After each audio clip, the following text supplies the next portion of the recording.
cobain pakai Sensodyne. Dan ternyata hasilnya, wow!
Instant freeze with Poshman Ice Cool.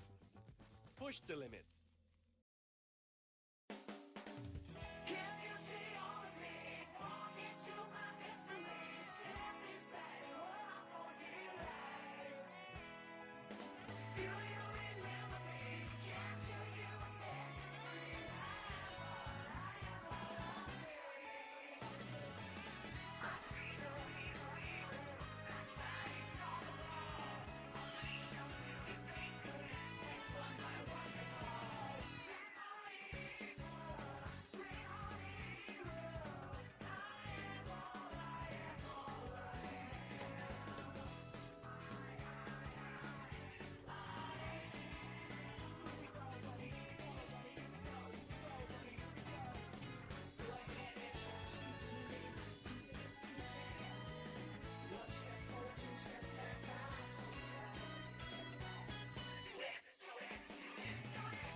Yeah.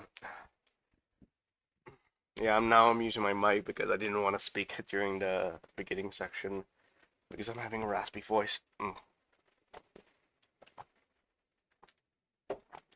It's also because I just woke up. I hope that my voice is not too loud.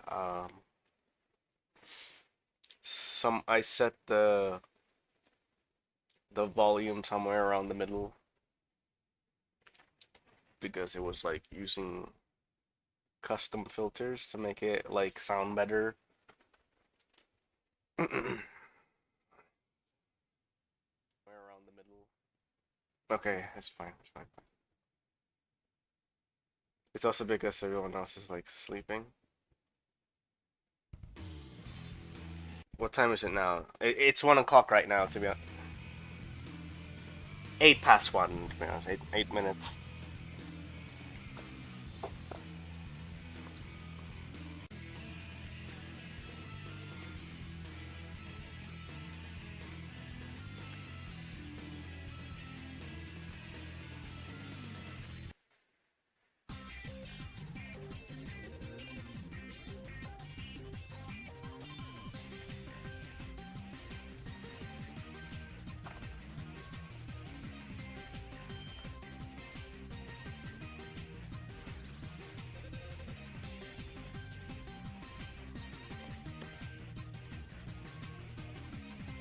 I completely forgot there's like another window.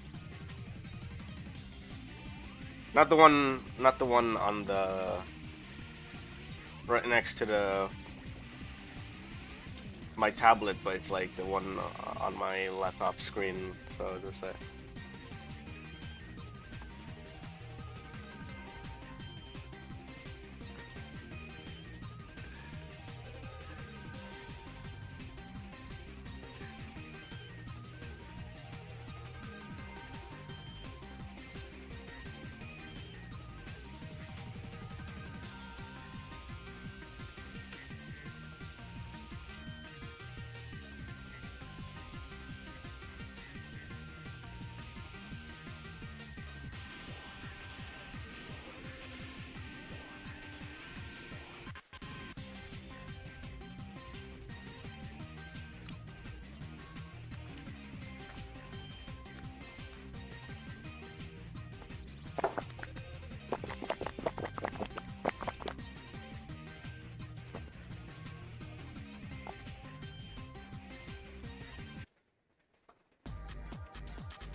Oh, I hate that level, Circus Park.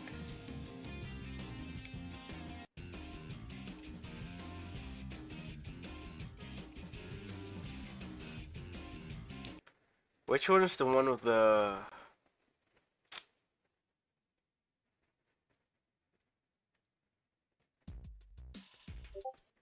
Which one is the one with the...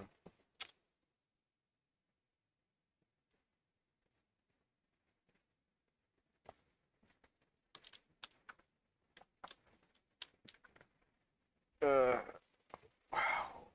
what's that? Yeah, what's with the castle with the...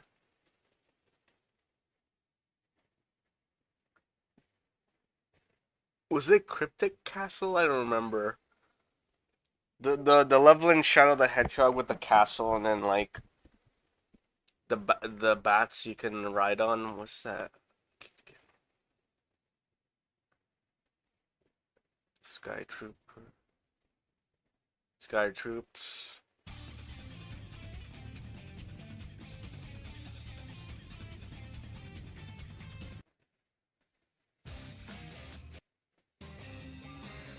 Yeah, it was Cryptic Castle. Yeah, I don't know why, but this song is like so. It just out of all the songs, this one like something about it.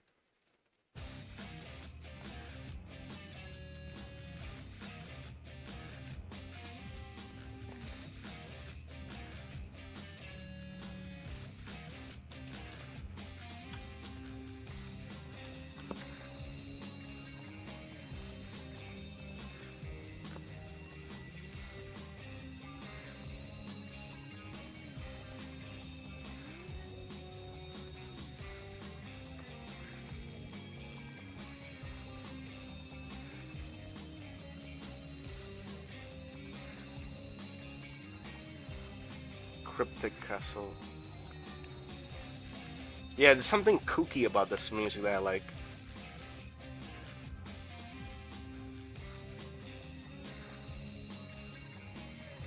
It's like, it's one of those songs that really capture that era, you know?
Where's that damn fourth Chaos Emerald?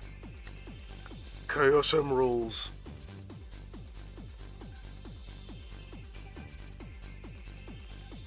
Hang on guys, like, I wanna check.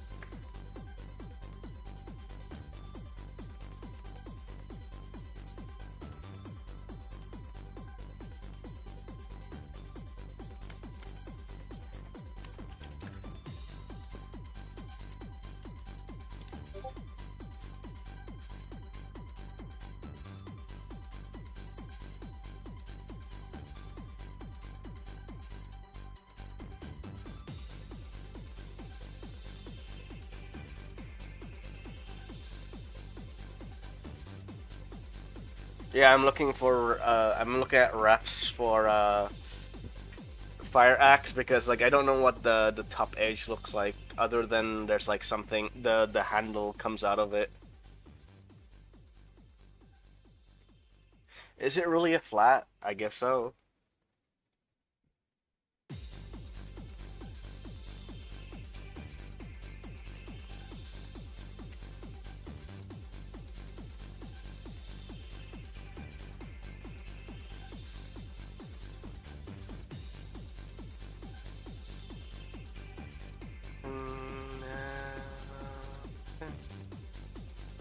Because I thought it was gonna be, it's like this though, like, so it's like here.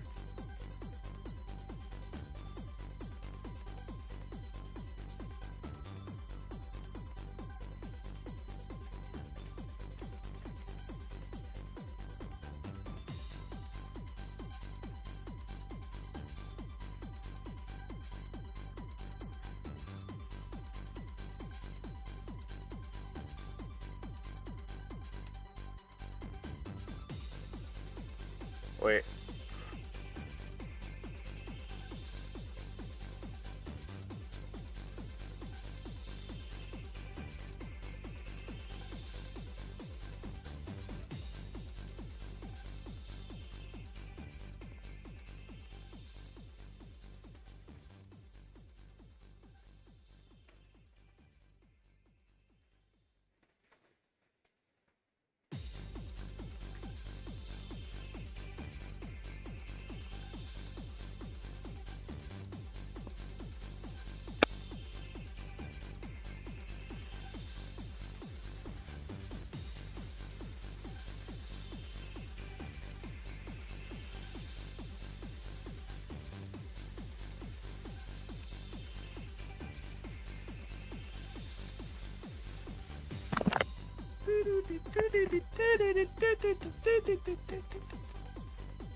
I wonder what music I should be playing. That's not copyrighted. No, it doesn't have to be like music. Probably like videos. Yeah, that's like me. Like if I just play songs, it's gonna get boring. Kind of wanna the beta of Shed the Hedgehog by Load. Oh, I wanna watch that. I love I really loved early versions of video games or like literally anything. I hope this one goes like really into the process. It's one of the worst games in the entire Sonic series. Wait, what? Hedgehog is one of the worst games in the entire Sonic series. Or so says the popular opinion. I Personally, contest that. I really love the game. It's actually one of my favorites. I would get into the reasons why, but I think I'll save that for my inevitable review on the game.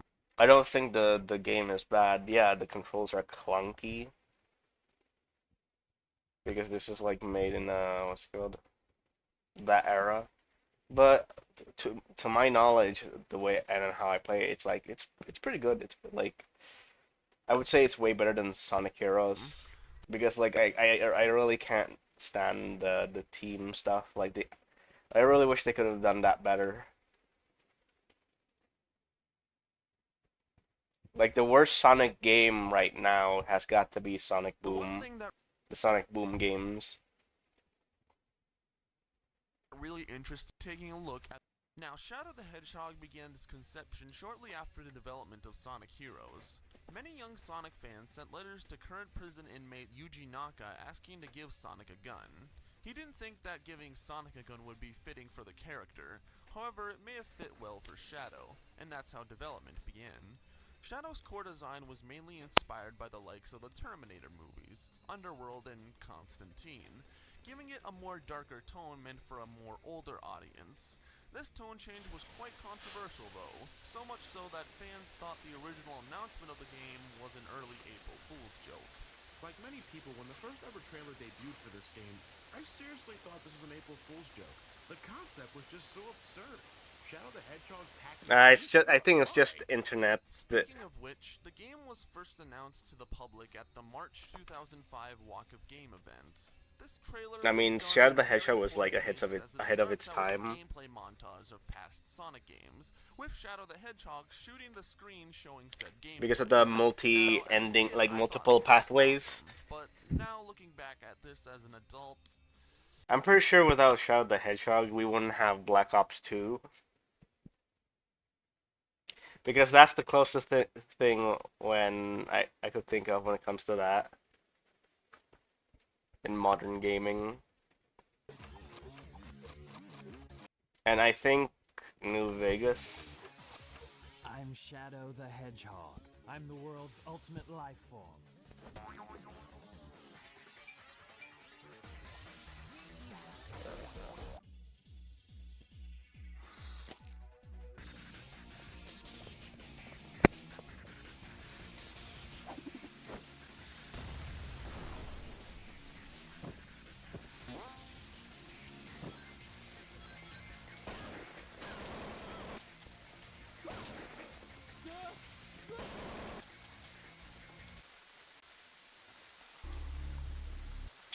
I kind of want to listen to Oingo Boingo, but I don't know.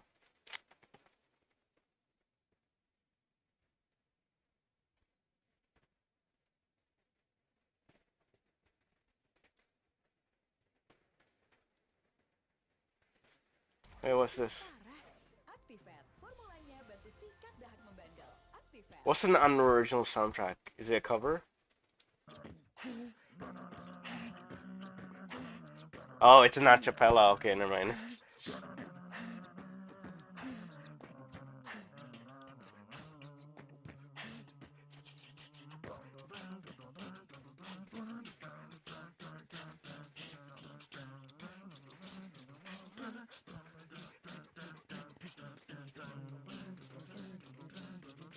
I see no, hear no evil. Black writings on the wall. Unleashed a million faces, and one by one they fall. Black-hearted evil, brave-hearted hero. I am all I am, all I am. I am. It reminds me of Wonky Donkey or whatever the guy's. Oh wait. Go ahead and try to see through me. Do it if you dare. Schwonky, don't I forget the name. It's like an acapella YouTuber. Can you see all of me? Can you see all of me? Reminds me of that. Wait, what's XR's little brother? The bad evil robot from Buzz Lightyear of Star Command. XL or whatever. It kind of reminds me of that. Rock the house. Rock. But I shout.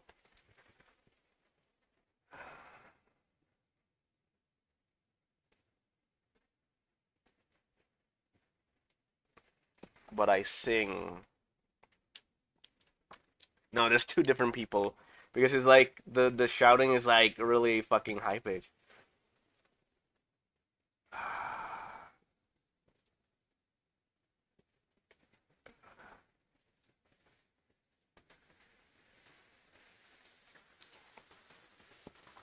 Let's see, Dirty Harry. But oh, it's the but everything is my voice. Okay. All right.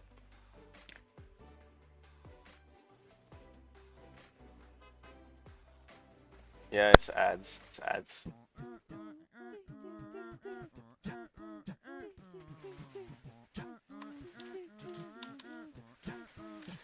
Bum bum bum.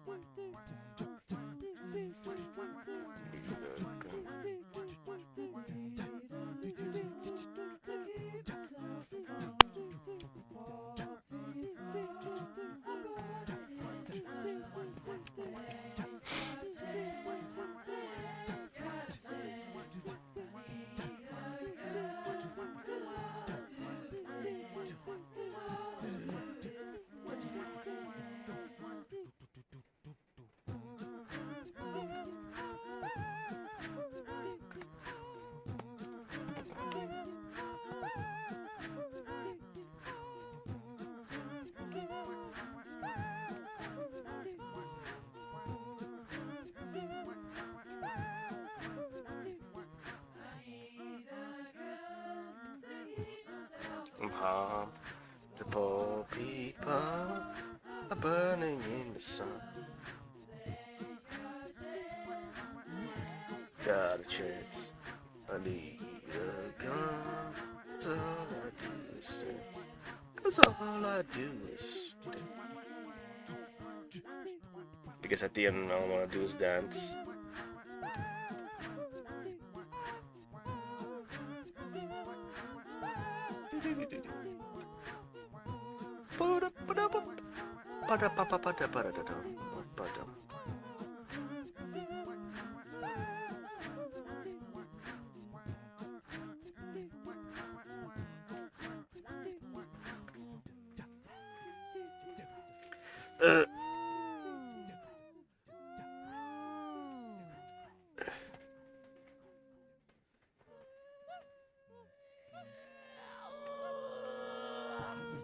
In my backpack, I got my act right. It gets to act quite difficult.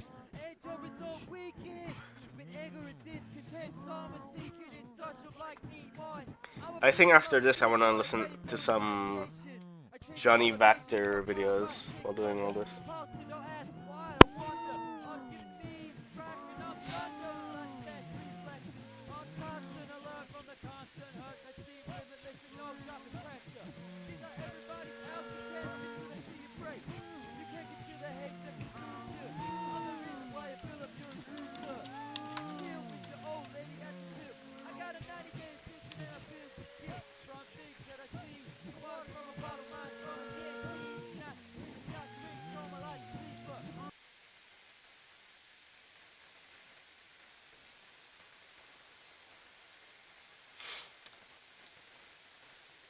Saya memilih Melbourne karena bisa. Yep, more ads.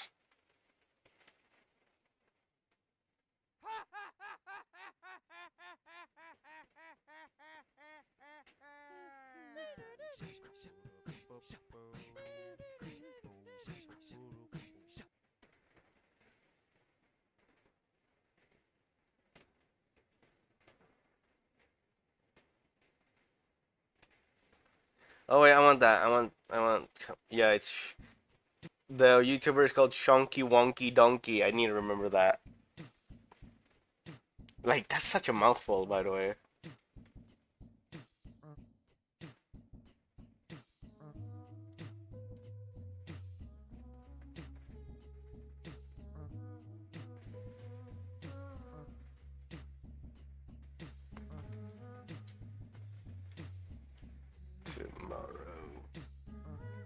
Tomorrow has finally come today. Oh man, I remember that. Like that's such a good throwback when like Murdoch does that Internet Explorer I9 or something, E9.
Are we the last living souls?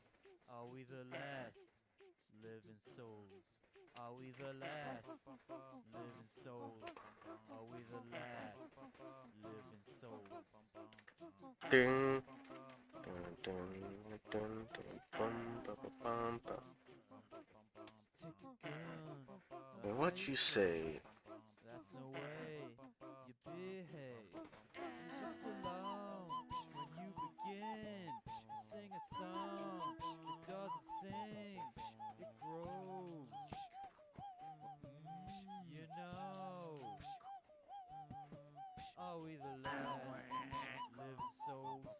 Are we the last living souls?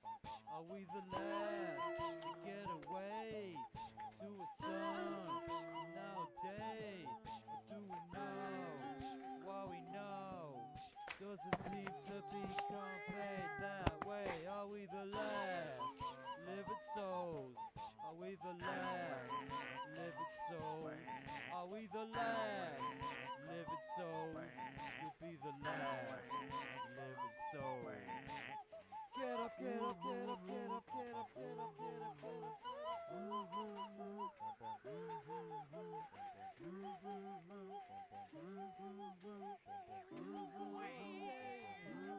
Kiss all our song.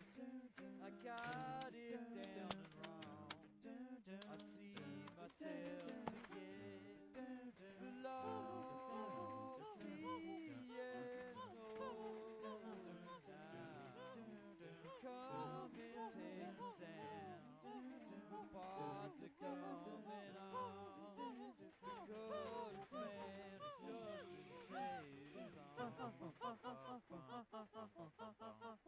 song.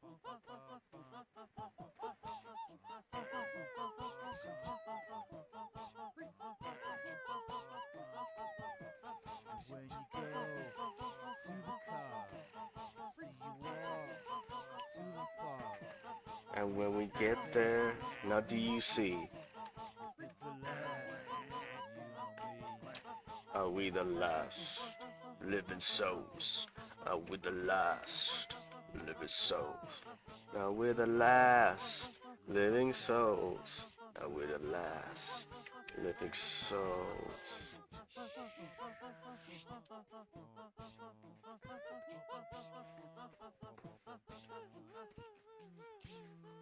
Such an incredible intro to an album.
Don't desert me now.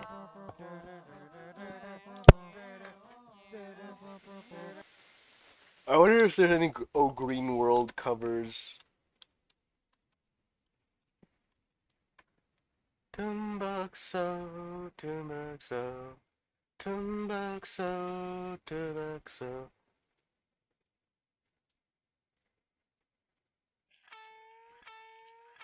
Oh man, someone actually fucking did the intro distortion for Oh Green World.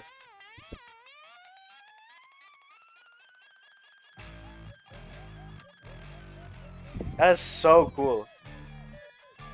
It's by Blur Covers on YouTube. So good.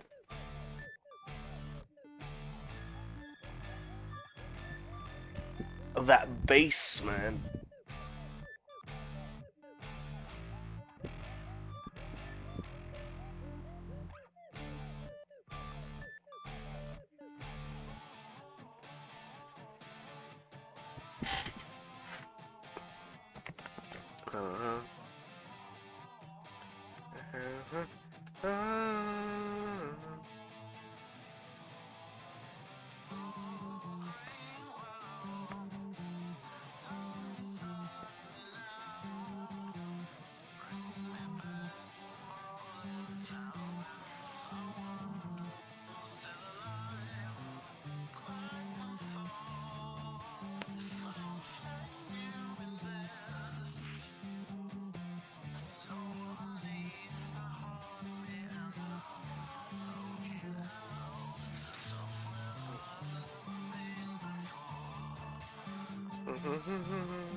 Hang on a bit. Wait.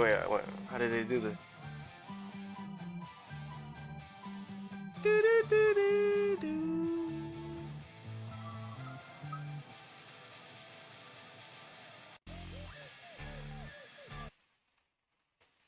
There's gotta be more, man.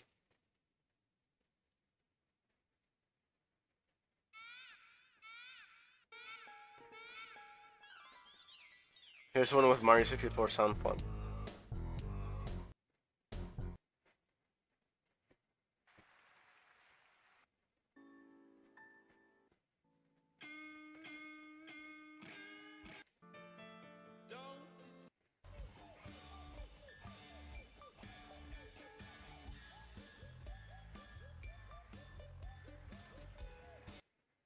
Help provided by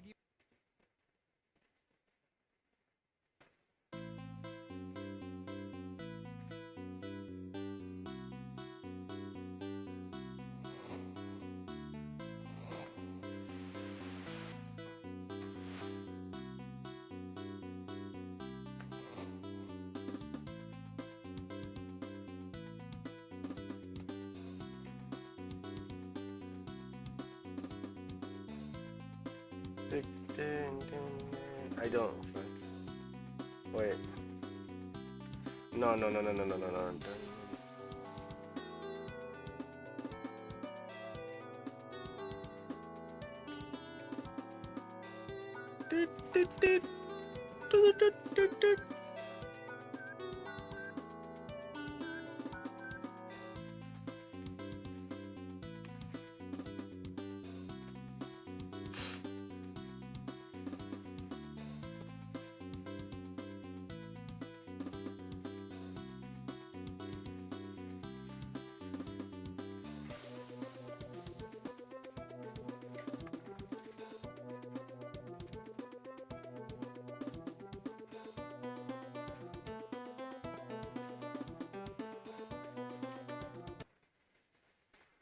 Wait, what did it stop?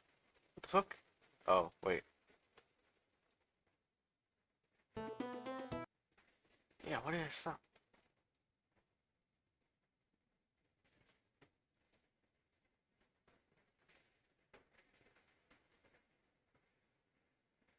That was fucking strange. I don't remember pausing that. I only click on the tab and it's like, it stops playing the game. I mean, the video. No, I didn't silent it. See?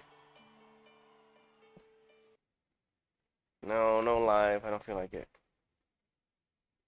Yeah.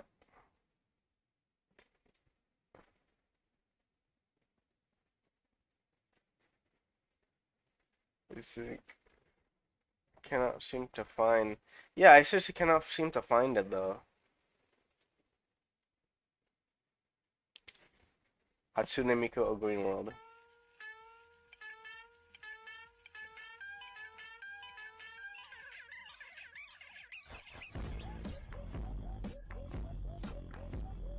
Oh, it's just an edit.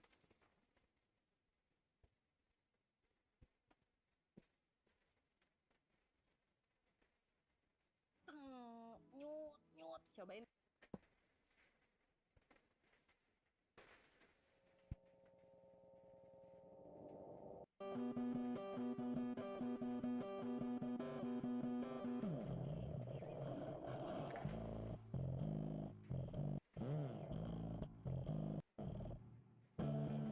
Oh, it's just a beast. It's just a beast.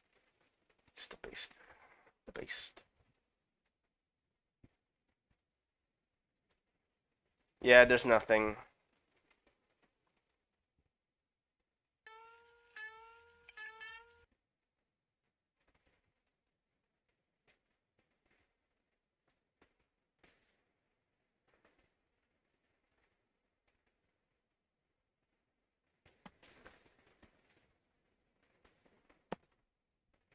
Jim Carrey sounds like Mike Pollock. You don't tell me about coming and getting. I am on the cutting edge of coming and getting. Coming, getting, coming, getting, coming, getting, coming, getting. Ah! Do some rock reconnaissance. Reconnaissance. Come on, that's hilarious. What's the matter with you? Here's the cinch. Uninhabited planet. No resources, no supplies, no apparent way home. A lesser man would die here. I'll be home by Christmas.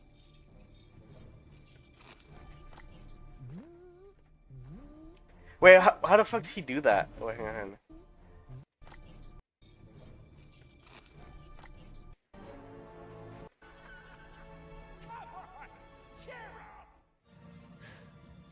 It's time to say goodbye to this piece of shiitake planet! Hey, and your little dog, too. So nice when Diabol... I've been rehatched! Destroy the hedgehog! Papa's got a brand new stash.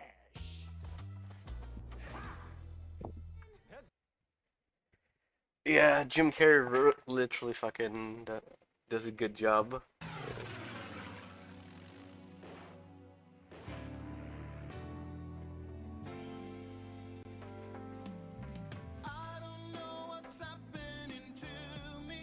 Wait, is this Donkey Kong?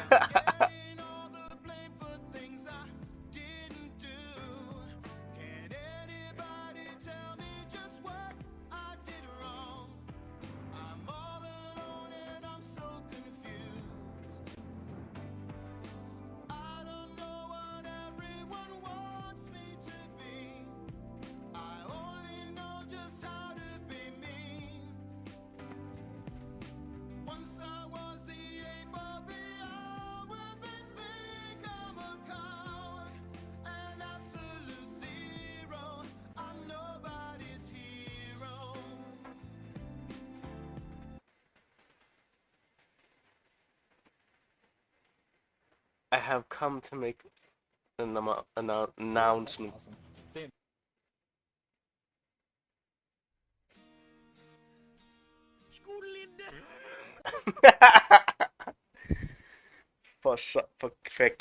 Facade. We are gonna begin. Yeah, I remember my brother calling it facade or some shit. Like, is it facade or facade? I thought it's supposed to be facade.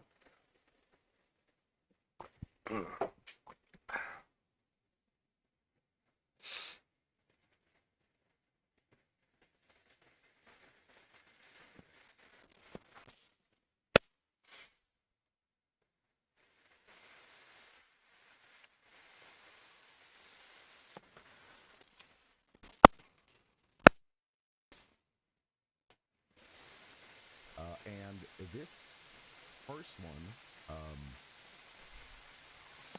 comes from that anonymous. By the way, this guy's still on here. You know, oh, he disappeared. Okay, it was my beard I drew for Mickey Mouse. Anyway, this is from that anonymous block, which also made the BRB of scene. So that's gonna be interesting. Anyway, let's start it up. By the way, there's no guarantee this is gonna work. I didn't try them. I just made sure like it installed right. So if it crashes, then it's my mistake. Okay, well, oi. Oi, oi, oi. Oi. Interesting. Alright. Sorry, bored. Facade is the worst thing, dude. Copying the game files is fucked up. it takes like an hour to move these files. I don't know why. They're like super uncompressed. Crypto miner.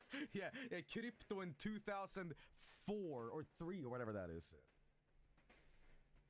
Alright, well, here we go. I don't know what this is. Here we go again.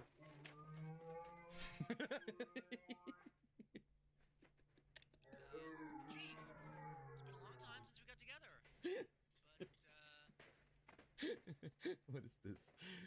Okay. Yeah, so I really hope you can make it. Uh-huh. See you then. All right. Oh man, I need to check on Zenos's references because like. And then what?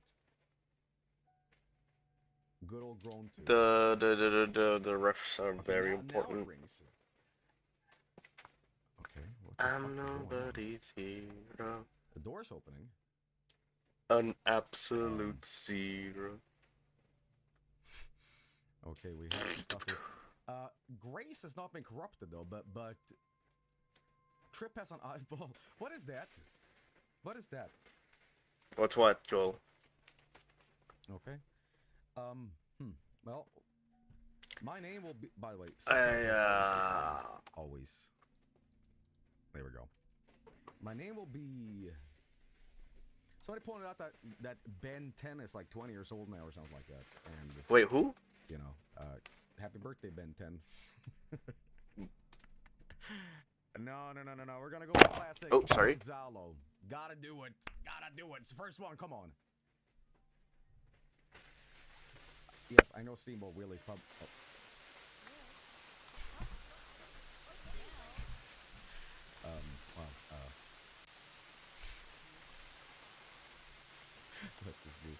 What is this? Han är naken.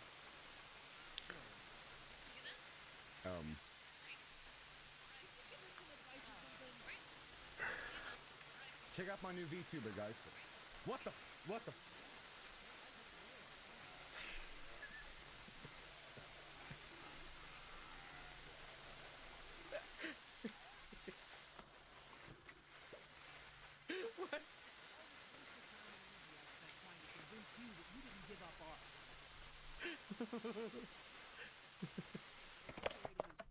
Maybe you should give up art. That fucking what the fuck was that? Okay, we got friend on fire and friend. And a giant weed. Yeah, I know. Sorry, fucking bored and shit. Is this guy? Sometimes when I'm like really fucking bored, I make like shit tons of noise. Yup. Oh wait, what's that? 2 chat members Blue? kissing, and I see you haven't. I don't know if he's out on make things transparent because everything's a checkerboard. because I know he was just here.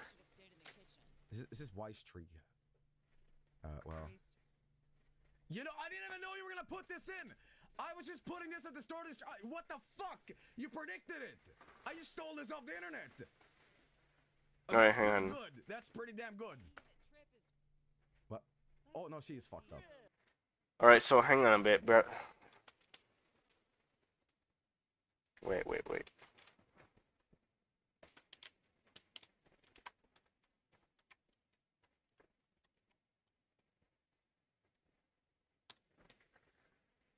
Be right back, guys. Be right back. I need to make some early morning coffee.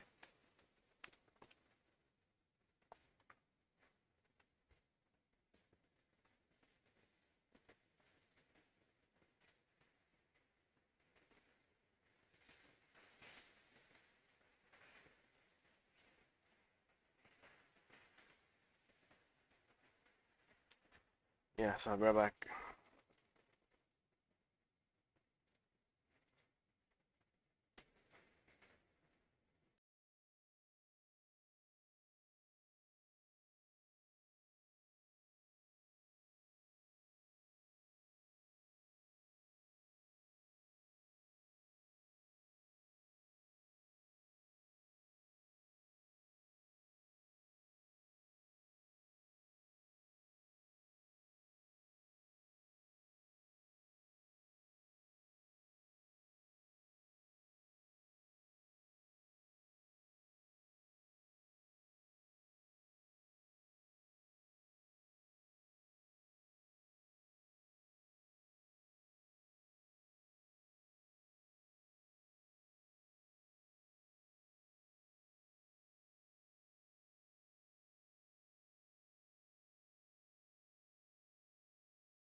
And I am back.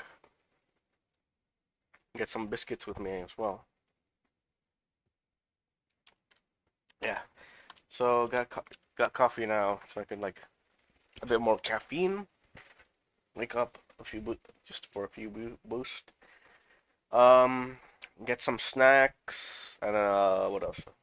Oh yeah, and Flu is here. He's just laying. He's just laying on the ground. He's been adventuring again outside, so he needs his rest. So yeah, let's do this. Hello. Barcelona. Okay, fuck. Now I wanna like I wanna listen to some Eiffel 65.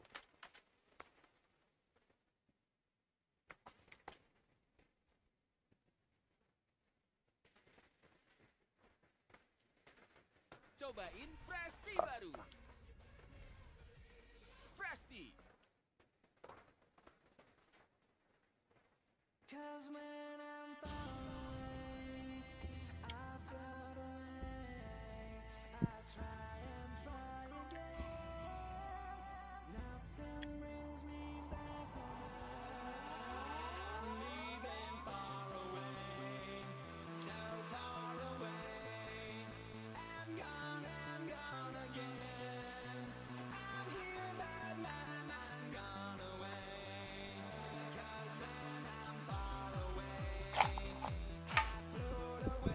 Flu, you don't want to sleep on the bag or on the couch?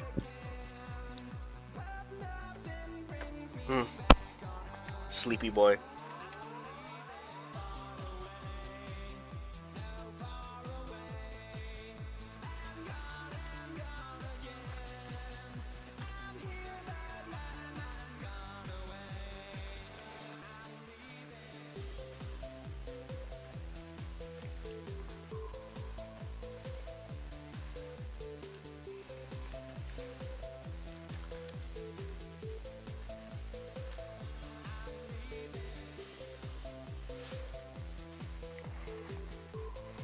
Oh yeah, so speaking of Sonic, I tried to like trying to like go back to like getting into like Sonic Paradox, and there's this one animation that I remember that pokes fun at Sonic, but it's not part of the Sonic Paradox or any other like animation collab group.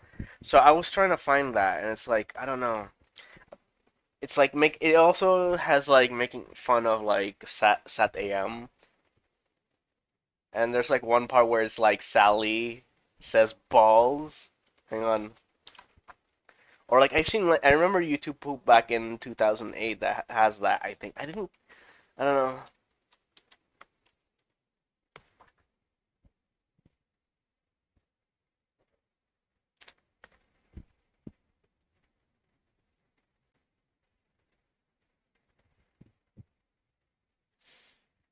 Sat Sonic.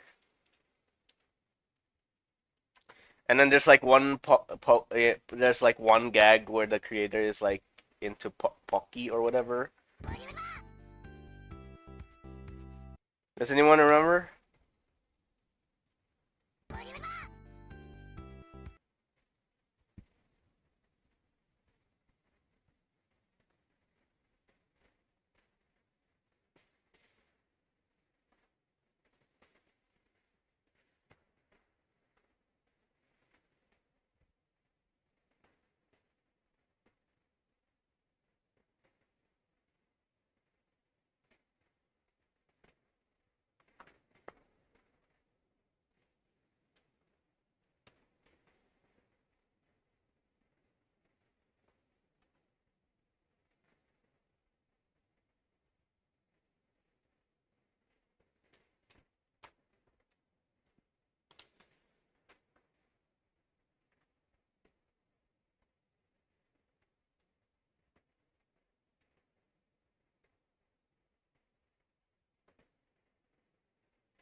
Yeah, I'm trying to find. It's like there's like multiple like old Sonic parody animations that I'm trying to find from a long time ago. The only thing that's like people have managed to archive are like the Sonic Paradox ones.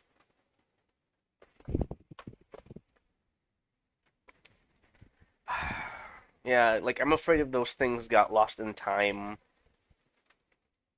and forgotten. Well, they're not really forgotten because it seems like I'm the only person here that's like that remembers it. And there's another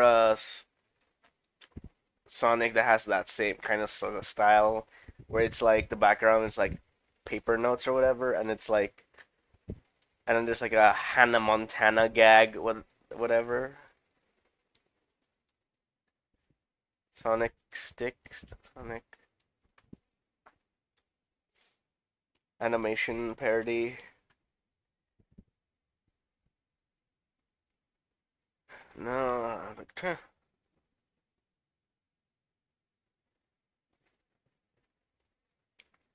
you fucking whore!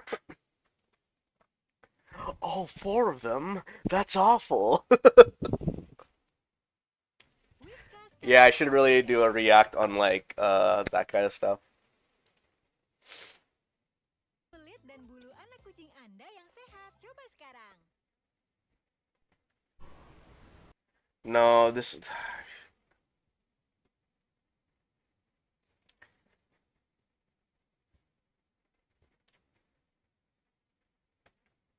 like I tried putting in like, Sonic stick figure or whatever. It keeps doing that the Dragon Ball Z stuff. The sprite stuff.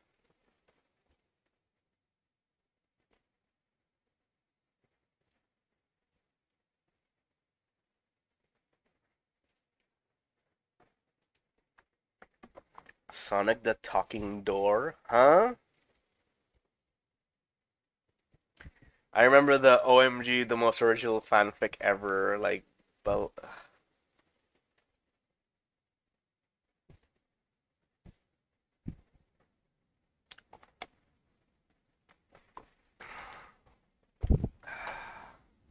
I had to be like, I had to say it. It's the animation, the old Sonic animations that I'm looking for are not in colors. They're like, uh, like sometimes like Ego Raptor has like it's just like a plain background or like a texture background, and then there's like it's only just like lines. It's basically like that. And for back then, it's actually pretty good. I think there's not any like tweening.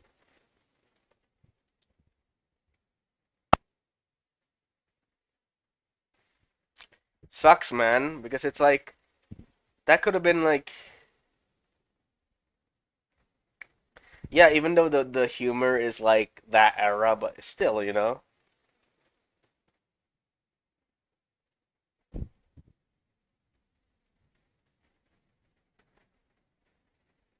Yeah, no, I couldn't find it. I could not find it. I think it's at the moment I can't really do it because I'm doing commissions right now. Like having to find something and then archiving it is like gonna take time, especially now with the Wayback Machine being under fire with copyright or whatever. Okay, so in the meantime,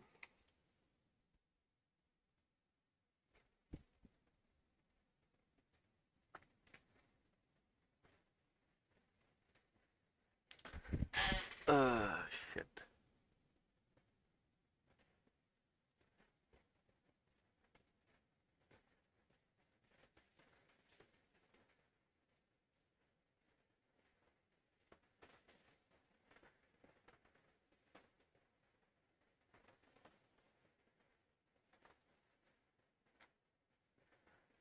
I found you, Faker.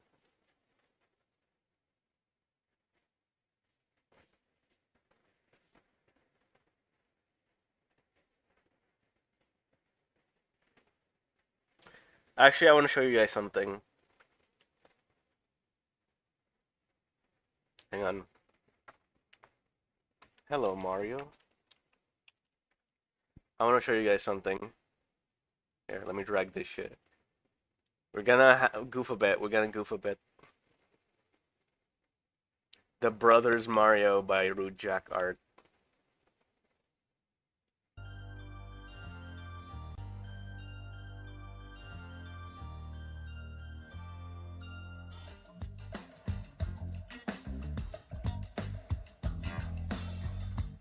Hello, Mario.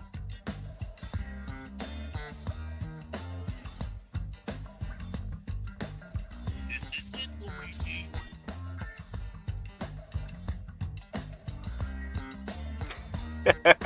The faces. Oh my god.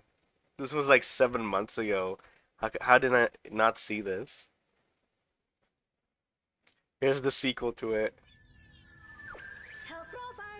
Di tengah meningkatnya emisi karbon di Indonesia, Ajinomoto telah beralih menggunakan energi biomasa sejak 2023 untuk menjalankan aktivitas pabrik. Kini adalah komitmen Ajinomoto. Is that Persona music? No, I never played Persona before, but it sounds familiar.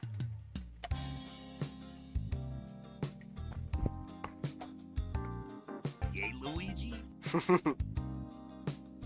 Gay Luigi? Where's Peppino in this? Hey, you! Get off of my cloud!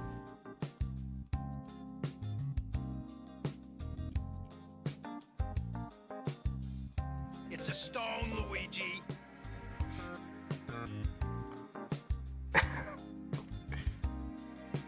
Why is he looking at him like that? I'm a Luigi, number one.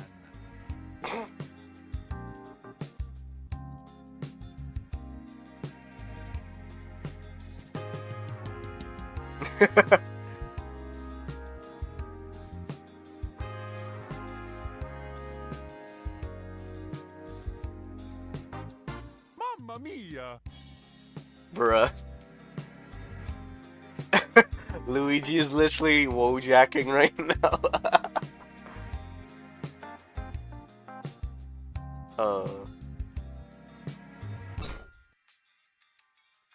Bomb? You want it? Thanks! Paisanos with brother. Okay, one more.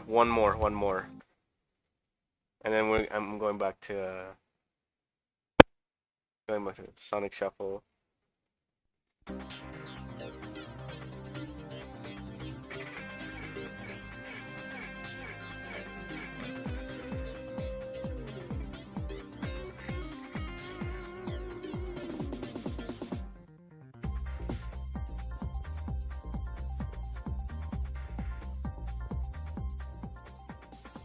I found you, faker. Faker? Huh?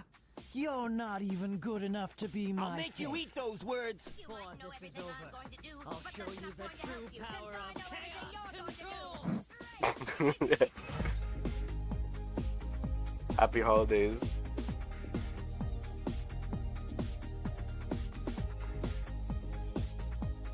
Okay, we're gonna skip this.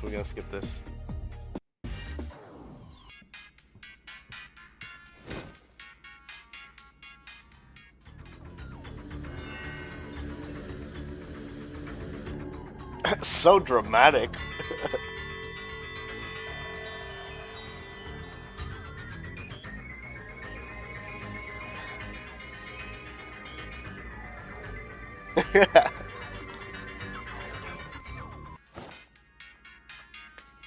Hipster Link saved the day.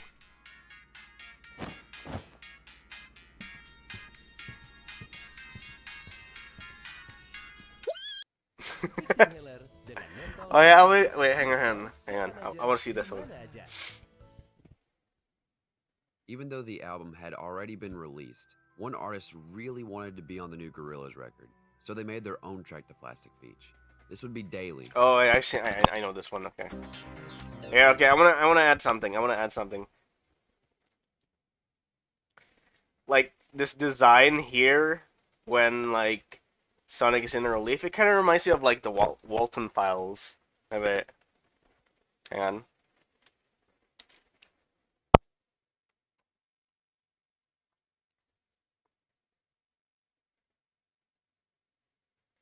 Not the animatronics, the animated ones. The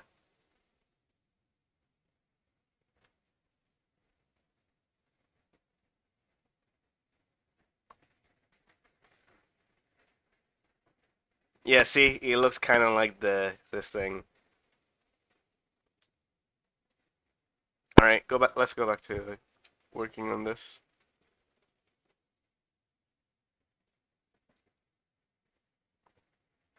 Wait.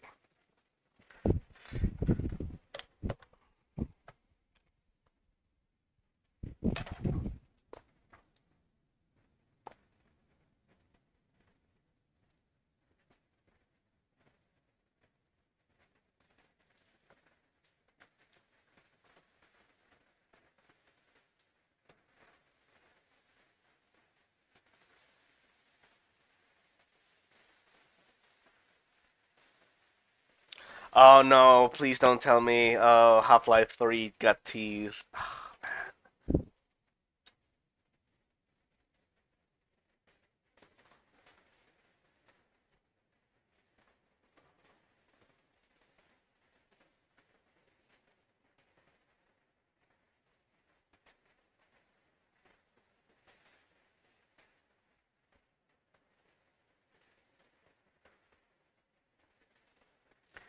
Fail frame. Crimson Butterfly.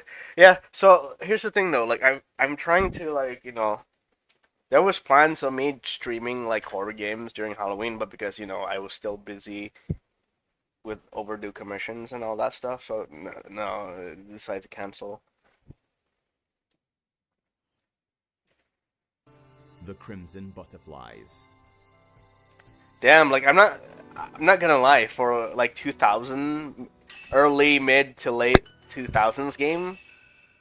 Here, I'm gonna show you guys. Hey boy, what's going on? Flu's awake. Hey boy, I'm streaming and we're just talking about horror games. Maybe. Oh, he's the same spot, kinda.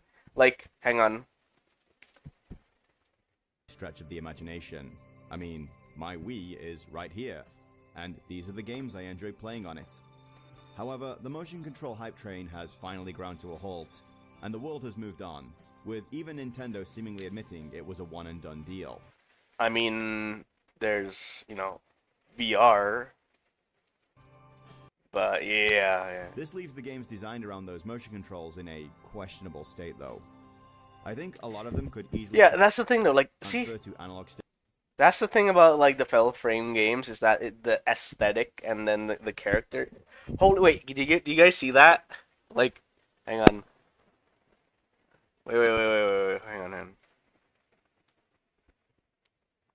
You guys see that? Was that there?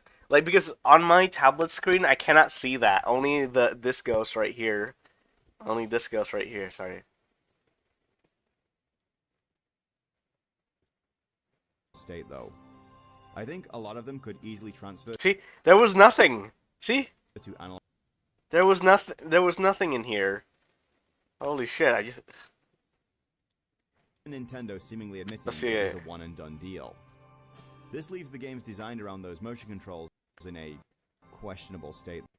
Yeah, it's one of those games that has the fixed cameras. Sometimes it's not like all of it, but it's like you can explore and move camera and shit. But yeah, it's like that Resident Evil type early Resident Evil game though. Cameras fixed camera. See, look, see, nothing. There is nothing there. I think a lot of them could... See? Wait. Is it? I can't really see. Easily transfer to analog stick controls. Certainly Project Zero could. Oh, never mind. I think that it was, but I don't know. Let's see once I have the time to play the game. Yeah, so I'm reading. Let's watch this. and I really hope it happens one day, because I wouldn't want the world to finally be deprived of this absolute gem of a game forever on the day the final Wiimote dies. And if that doesn't clue you into me really liking this game, then let me spell it out for you. I absolutely love both iterations of this game, and I completely understand why it's the fan favorite. Though I do still have to play the third game yet, so that might change later. But I can see why it's so well loved, and why it got the remake over the first. In fact, playing this game actually helped me formulate my opinions about the first game much better, and softened my overall critique of some of the more broken elements. This is because, well, these two are basically the same game. No, I'm not being dismissive here. What I mean is that, given the lengthy development cycles of games compared to most other media, the final game you put out is rarely the game you started out making. There can be plenty of reasons for this, but in larger studios, two of them are budget and deadlines. A AAA game is generally a smaller game sculpted from a much larger idea. Many mechanics, story beats, or location ideas are often left on the cutting room floor, or filed away to maybe be explored later in a sequel. So seeing just how similar the story, setting, and themes to Project Zero 2 are to the first game, it really feels like Makoto Shibata and Keisuke Kikuchi just got to spend 2 more years turning the original Project Zero into the version of the game they'd always dreamed it could be. And while there are some issues, especially in the earlier PS2 version, that extra time transferred into passion that shines through in almost every element of this game. So let's sharpen up our scalpels, or in this case, we might need a chainsaw to really dissect this one, and see if we can't figure out how they did it. This is Shinku no Cho, the Crimson Butterflies.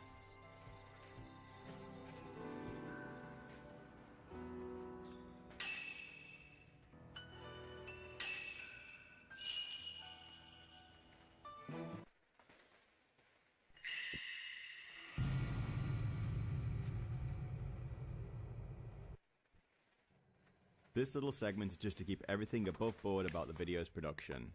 If you've watched my video on the original Project Zero, you'll know that I used emulation to take care of the capture. Nice. And I very much did the same here. Nice. I was also very open about my use of save states to scum my way past some of the game's more broken and frustrating enemies. And while that did happen a few times here, I overall went as hard as possible on playing the game as it was intended. Save states were mainly used for experimenting with options and seeing if doing things a different way would net me different results. Aside from a few sound glitches at a few points in the game, the emulation is basically flawless, and I was actually able to fix those glitches by changing Okay, that means settings. I'm now safe with the PS2 If you are stuff. looking for video capture that was all done using original hardware, then look no further than Avalanche Review's series retrospective here. This video was also a big inspiration for me trying these games out for myself, and well, he's a friend, so I couldn't not recommend this, though I suspect most of you already know about it. While I do have my Nintendo Wii with me here in Japan, I opted to use the Dolphin emulator to capture footage for the Wii version of the game. Oh, wait. The Dolphin has always provided flawless emulation for any of the games that I've played on it. It's entirely possible to pair your Wiimote with your PC via Bluetooth, and have the emulator recognize and set it up. You still need the power running through your Wii to get the sensor bar working, and the speaker on the Wiimote isn't the best either. But that's not really an issue with I'm this surprised game, there's a at least. Wii version Unlike the Resident of this Evil game. remakes, the Wii version of this game is more or less exactly the same as the PS2 original in terms of story and environment. So for those reasons, I'll be using footage from both games interchangeably throughout most areas of the video. For the gameplay sections, I'll keep to just the respective versions that I'm talking about. It's not that hard to tell which is which. As amazing as the PS2 original still looks, the camera placement and overall improvements to texture resolution are very obvious. So, with all that out of the way, don't forget to like the video if you like it, leave me a comment telling me about your experience with one or both of these games, and maybe subscribe, follow me on Blue Sky, and I have a Patreon here, or YouTube channel memberships that allow you to support the channel with real money. Okay, now let's talk development. Ooh, suspense. While with the first game it was a kind of perfect storm of ideas and timing that got it greenlit and took it in the direction it went, this time it was as simple as the previous game being very well received, and the creators being given the freedom to pursue a sequel. Since I had such a good time digging up actual interviews and information on the first game in the previous video, I did exactly the same here, and I went rooting through Internet Archive and some other site and translating a lot of these with the help of ChatGPT. As before, the perfect guides to both versions of the game contained lengthy interviews with director Makoto Shibata and producer Keisuke Kikuchi that uncovered a lot of interesting information, and the Zero Wiki have also done a wonderful job of collecting useful links and data to follow up on. Early in the interview in the perfect guide, we get this nugget from Kikuchi-san. Question: the previous game was very well received and highly polished. What was the key decision that led to the development of a sequel? The previous game, Fatal Frame, was critically acclaimed worldwide. This encouraged us to pursue a new project, striving to create something even better. We still had many ideas left that couldn't be incorporated into the original, so we decided to use them in the sequel, Crimson Butterfly. We believed that we could bring all those creative concepts together and refine them into a new experience. Which is, as I said before, it's quite clear that a lot of the things we encounter in this game were ideas from the original that were left on the cutting room floor for various reasons. While it's not entirely uncommon for a sequel to switch up its protagonist, or even be an entirely different game world or story, it does raise questions sometimes. Personally, I'm a big believer that stories should end when it's their time, and not when the characters stop being profitable, or even if the players or readers want to keep them around. So while we could contrive some reason to have Miku from the first game go through unmitigated hell again, and indeed they do for the third game, the best boys at Tecmo went along this road. As mentioned, Miku's story is concluded in the first game. Even though this game's title is Fatal Frame 2, it is completely new except for the basic concept of the camera. We chose a different story and different main characters to provide more fear than we provided in the first one. This seems very much the same logic behind creating Ethan Winters. While Miku isn't some kind of ghost-busting powerhouse, her experience reduces her vulnerability somewhat. But new heroes who are going through this for the first time are going to be far more vulnerable, and if that's portrayed well, it'll transfer onto us. I really need to play this series. There's a greater sense of us going through something together when the protagonists of a game are just as clueless as we the players about what the hell is actually happening. And in horror, there is also that question of why is this happening? What did I do, or in this case, what did we do to deserve this? Who's we? What is probably a bit more interesting though, is the creation of the remake that still, at the time of writing, belongs exclusively to the Wii. I actually had my timeline messed up going in, and thought that this game had been created before The Mask of the Lunar Eclipse, a game I've still yet to play. But it was sometime after the release of Lunar Eclipse that this was released. That actually explains a lot. There's a considerable level of polish here that might not have been present had this been the team's first outing on the Wii, or with an over-the-shoulder camera view. Kikuchi and Shibata proposed a remaster of sorts to Nintendo after the release of Lunar Eclipse, as a way to focus specifically on the gameplay side of development, and not have to spend time contriving a new story to capture their audience with. So you may then be wondering, well, why did it take 4 years to make? Well, it was Nintendo who stepped in here and did something good. Here's a little excerpt from another interview. But Nintendo counterproposed, saying, rather than just releasing them as is, let's add new value and take the time to create something solid. So we rethought our plan and decided that remaking Crimson Butterfly, which had a particularly strong fanbase among the series, and treating it as a quasi-new work, might have more potential for development. And that's pretty damn cool. While Nintendo can be, let's say, unreasonable at times, there's no denying their commitment to the quality of games they put out. While the GameCube had been something of an adventure into doing what the other consoles were doing at the time, both the N64, and especially the Wii, were Nintendo showing the world that they didn't have to take part in a console war or a graphical arms race, because what they had to sell was something you couldn't get anywhere else. And they've been riding that train for a long time now. I mean, come on. If you gamed on a PS2, you're wise enough to know that ray tracing isn't adding anything to a game, especially if it's tanking your frame rate. So Crimson Butterflies on the Wii became more than a remaster, but a little shy of a remake. Certainly nothing like what we're used to today with RE2 Make, Dead Space, and now Silent Hill 2. And god damn it, I like RE3 Make, and I won't be made to feel bad about that. I must say, well, again, at the time of writing, I still haven't finished Fatal Frame 3. Actually, I did it today. Playing the Wii version of Crimson Butterflies has got me excited for Lunar Eclipse, because, as we'll see moving forward, while there are definitely some flaws, it's easily my preferred way to play the game. Changing weather and air pollution affect your health. Strengthen your immune system with 1,000 milligrams of vitamin C, an antioxidant that fights free radicals. Drink UC 1000 vitamins daily.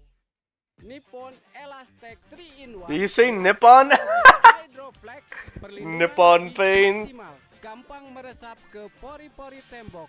Daya sebarnya luas. They literally name it, guys. They call dibs.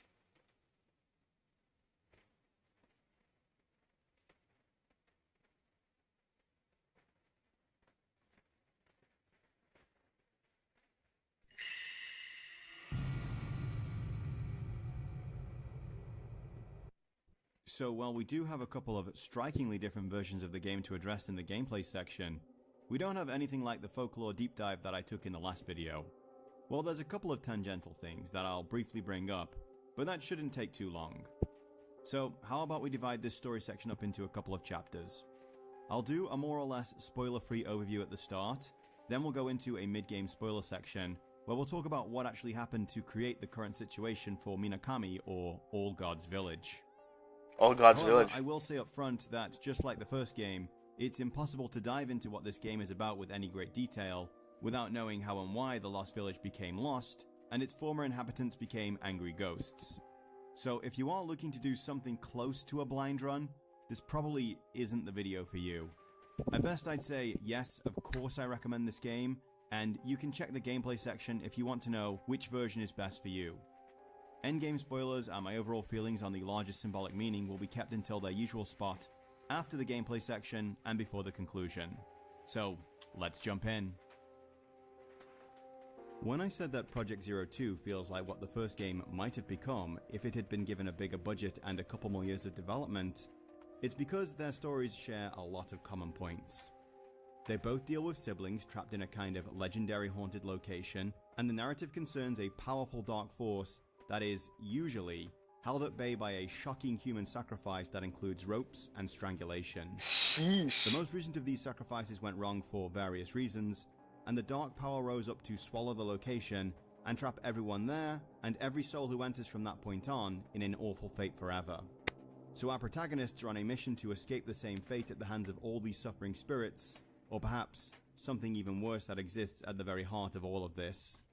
While Project Zero 1 took place exclusively in a single large-ish house, the sequel takes place in a village, and while all the small details are shuffled around enough that it feels like an entirely original story, there's enough of the story that came before it for it to feel like this one was built on top of that one, or that possibly a lot of this was cut from the first one. Not only does Project Zero 2 take a lot of story beats from the first game, it also uses all my favorite storytelling devices from it. That is to say that the story unfolds in a kind of disjointed way by uncovering several smaller stories of the people that either came or lived here before us. Around the environment we find plenty of notes and journals, and in this game, instead of old school cassette tapes, we get these very cool stones that contain the memories of ghosts. These can be placed into this spirit radio device and provide us with some flavor to what actually happened here. All of this information comes to us in a fairly disjointed manner though, with multiple threads being uncovered at once, and not in any particular sequence, meaning you won't fully grasp what's going on here until sometime near the very end, and by that point, you can only hope you've still got a chance to escape. There is an actual friendly NPC in this game in the form of Itsuki, who keeps calling our protagonist Yaya for some reason. While we have to talk to him to progress certain objectives, he doesn't have a lot to say lore-wise, and our girls aren't doing too much to engage with him either. So, as before, our story is something we piece together through notes and our environment. So, let's take it from the top.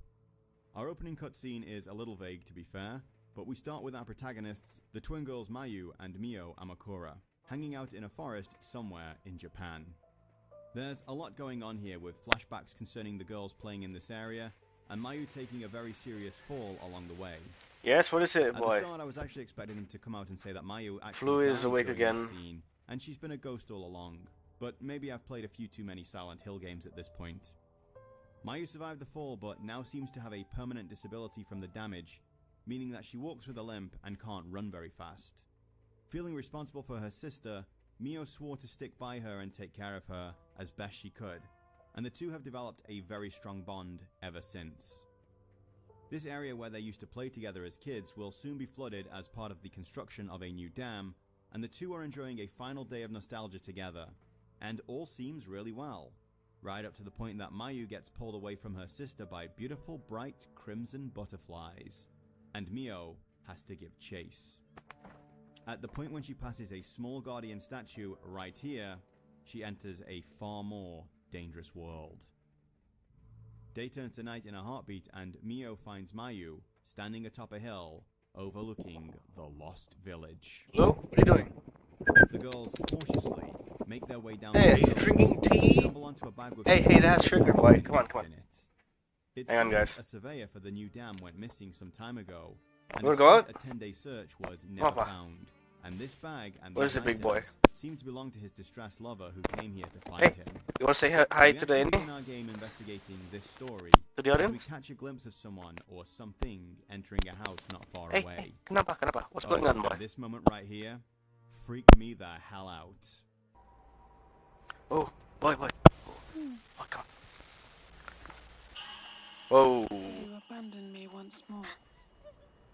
Our opening area is Spooky, a eh, small boy? space called Hmm? Osaka House, but it's a great little tutorial space that uses Come on. the game's slow pacing to gradually build to What's a wrong, boy? powerful climax. We get our You don't wanna first hint sleep? that Mayu, possibly due to her near-death experience, Come on. is somewhat sensitive towards spirits. As we explore the house, we find journal entries from a woman named Miyako Sudo, the lover of the surveyor, You wanna go? Masumi Makimura. Alright. We learn that she came See ya, here boy. looking for him Stay safe, and yeah. became trapped in this strange, eternally dark purgatory. And don't make with a her mess. only company being the faint echoes of people outside conducting some kind of ritual. It seems she is able Alright, to make sorry about contact that. with her lover, but their final meeting Turns out does Blue not wants to go go out. well. Fortunately, only moments before this angry memory of a person lost and betrayed comes to attack our girls, Mio finds the one thing that can give her the power to fight back.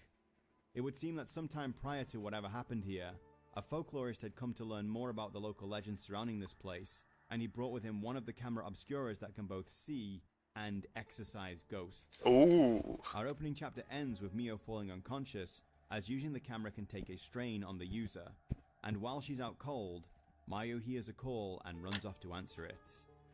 And now Mio must find her sister, so that together they can try to untangle the mystery of what happened here in All God's Village, and hopefully escape before something truly terrible happens to them. But just as with the first game, this isn't a story where they all get to live happily ever after. Oh man. Freaky ass. So what the hell happened here then? Minakami Village, the one in the game, not the real one in Gunma, is located atop a black gaping hole called the Hellish Abyss. Back when the settlement first formed, the place was racked with earthquakes, but after the arrival of the Crimson Butterflies, a kind of unique guardian kami or spirit for the area, the earthquakes receded and the village became very prosperous. The people there are all deeply religious in their own flavor of Shinto, and the village elder was the high priest. Because of its location, Minakami Village was more isolated and somewhat more trapped in the past than other areas of Japan. And look, I think we've all seen enough horror movies to know what a massive red flag this is. So, what are these Crimson Butterflies? Well, they come from a ritual that was discovered, or perhaps invented, to keep the Hellish Abyss appeased and calm. Actually, I'm going to go with it was communicated to one of the first high priests by this thing. Essentially, twins would be prepared for the, honor, I guess, of performing the ritual. This boils down to the older twin strangling the younger twin and then casting their body into the abyss. Oh If the no. sacrifice is accepted, then the dead twin will become one of these Crimson Butterflies and will be able to both join with their older sibling and protect their home. Fucking until such time as freaky. The abyss gets hungry again. In the event that a sacrifice fails or no twins are available, there's an alternative method wherein an outsider will be tortured to death in an elaborate rope crush and cast, still alive, into the pit. The more this unfortunate soul suffers prior to his execution, the more satiated the abyss will be. This poor unfortunate is called a kusabi, or a wedge. Basically a doorstop. While this disgusting practice kept the village safe and prosperous for a long time, twin boys named Itsuki and Mutsuki, who were the next in line for the ritual, were able to see through what I can only think of as cultish dogma, and felt this wasn't some great honor being bestowed upon them, and made plans to escape. However, they realized that in doing so, they'd basically be passing the buck onto the younger twin girls in the village, Saya and Yaya. Rather than have them face such a terrible fate, the two boys went through with the ritual, but the darkness in the void wasn't satisfied this time, and it would seem another sacrifice would have to be offered anyway. Itsuki, having been traumatized by his actions, and whose hair turned white after the ritual, vowed to help Saya and Yaya escape the village. It was around this time though that the folklorist Seijiro Makabe came to learn about the legends surrounding the village, and was welcomed with open arms. Right up to the point he was thrown into a cell and locked up to be prepared to become a kusabi and satiate the darkness. This ritual failed too, and that meant the only chance the village had were the twins Saya and Yaya. And so Itsuki, who was no doubt even more against this butchery after his own ritual had provided nothing but lifelong personal trauma, conspired to help the girls escape. Unfortunately, Saya didn't make it, and while Yaya managed to flee to safety, Saya was dragged back to perform the Crimson Sacrifice alone. It did not go well. And so the darkness of the abyss and the rage of the Kusabi and Saya emerged and took what it felt was owed from them all, trapping the village in darkness forever. So now, I think you can understand the significance of Mio and Mayu turning up. In fact, a lot of the spirits here literally think that Mio is Yaya, the escaped sister, returning to finish what they started. Saya clearly is not happy with her sister for running away and leaving her to her fate, and takes possession of Mayu, and seems quite intent on having these two finish their ritual.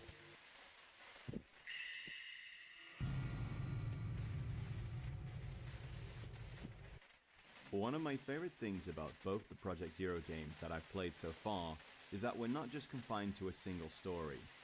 In the first game we learned not only about the previous party of intrepid explorers who ventured into the Himuro Mansion, but also the fate of a family who'd lived there prior. One whose children mysteriously disappeared, and the mother of whom began to descend into a kind of madness when she found and started using a very interesting camera. In our second game we have the theme of tearing up pairs, like tearing off the wings of butterflies. The obvious victims in this case are the children subjected to the Crimson Sacrifice, the elder of whom has to literally throttle the younger to death and cast her body into an abyss. An interesting difference between this story and the last one is that, while Kyrie clearly had her doubts about the strangulation ritual, and hadn't given up her worldly attachments prior to her death, which caused the malice to escape of course, there was a part of her that wanted to go through with it, that wanted to make a sacrifice for the greater good. In this game though, The first rumblings of doubt we hear come from the story of Itsuki and Mutsuki. The two boys had no desire to be part of the ritual and only decided to remain and go through with it because they didn't want to pass the responsibility on to Saya and Yaya, and Mutsuki eventually became too sick to flee anyway. However, when the sacrifice actually failed, and Itsuki returned home with his hair transformed white, he was more determined than ever to get the girls out, lest they endure the burden he now carries. The child who survives the ritual is called a remaining, and are actually looked upon as something of a guardian spirit themselves. Saya and Yaya's father, Ryokan Kurosawa, was also a remaining, and the village high priest. Hang on, So sorry, there's wisdom more teeth than a little again. clout that comes with the title. But there's also more than a little trauma too. We can actually learn about several remaining in the game, but easily the most tragic in my mind is what we find in Kiryu House, when we learn about the story of Akane and Azami. On the PS2 version of the game, these two honestly annoyed the crap out of me, and I'll dive deeper into that in the gameplay section. But on the Wii version playthrough, I found them easier to manage overall, and because I already had a better idea of the story as a whole, I was able to understand the horror of what had happened to these two with much greater clarity. As the hellish abyss grew even more hungry, a sacrifice was again demanded, and the only twins available were very, very young. In fact, if we read this entry in one of the first violet journals we find, my hands closed around Azami's neck. It was soft, warm, alive. My grip seemed to cause her much pain. At the end, a veiled priest came to help me, but Azami said she wanted only me to do it. I became one with Azami, but now she's gone. Imagine going through that for a second. You're too young to really challenge any of the ideas your family have fed you. You believe this ritual is a truly great thing that you are doing for your village, for a greater good, and even though it does seem to work, you expected something else. To feel one with the person you killed, to have some sensation that they aren't really gone. But they are. No matter what anyone else says, no matter if you saw them as a crimson butterfly, no matter if the earthquake stopped and the repentance was prevented, the person you killed, choked to death with your tiny little hands, is gone, and they are never coming back. You might have more than a little crisis of faith at this point. Akane fell into a deep depression after her ritual.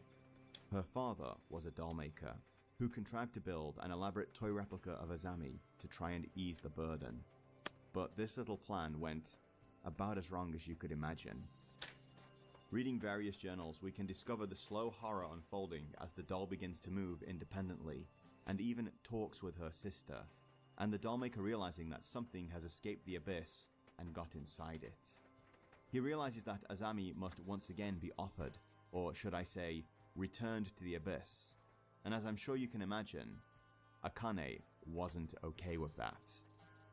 We have to deal with Akane and Azami multiple times throughout our exploration of Kiryu House, their spirits having been trapped entirely in their childhood shapes after the repentance. When they approach, we hear Akane pleading over and over, "Why do I have to kill her?" begging to understand why her sister's life must be forfeit, for no other reason than an accident of their birth. When you put this whole story together and listen to what the girls are saying, it's actually gut-wrenching to face these two. In the end, they are victims, too young to understand anything about what was being asked of them. We have numerous horror stories, both old and new, of possessed dolls and automatons that become seemingly alive. There is a famous legend about a Japanese doll called Okiku that was the favorite toy of a young girl of the same name. After her death, her family placed the doll in their family shrine and prayed to it. Much to their surprise, the doll's hair started growing not long after. Wait, I what? wanted to highlight this because it's not only a harrowing story that they are victims, too young to understand anything about what was being asked of them. We have numerous horror stories, both old and new, of possessed dolls and automatons that become seemingly alive. There is a famous legend about a Japanese doll called Okiku that was the favorite toy of a young girl of the same name. After her death, her family placed the doll in their family shrine and prayed to it. Much to their surprise, the doll's hair started growing not long after. I wanted to highlight this because it's not only a harrowing story that sets the tone for what is to come for Mayu and Mio, but also because it demonstrates the storytelling artistry on display here.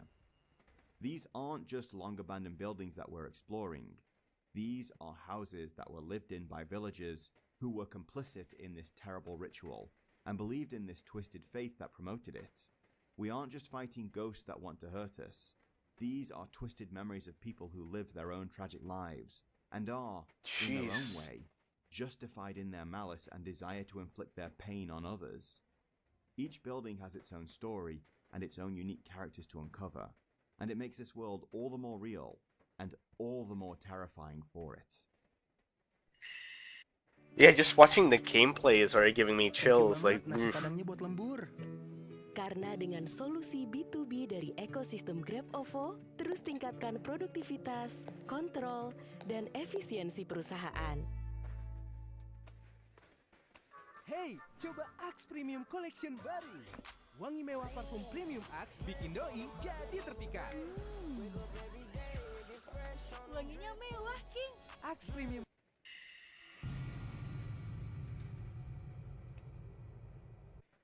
From the opening moments of the game, it's very clear that Shibata and Kikuchi's team were much better at using the PlayStation 2 technology than they had been when they developed the first game. The characters look better with a lot more detail in their outfits, and the world spaces are more densely packed with interesting details, and this goes a long way towards making them feel more alive and lived in. One major aesthetic difference is that Himuro Mansion had been abandoned for a long time, and had plenty of chance to fall into disrepair. But the Lost Village seems somewhat trapped in the moments of the repentance that swallowed it, giving this impression that everyone just vanished in the middle of the day while they were halfway through whatever they had planned.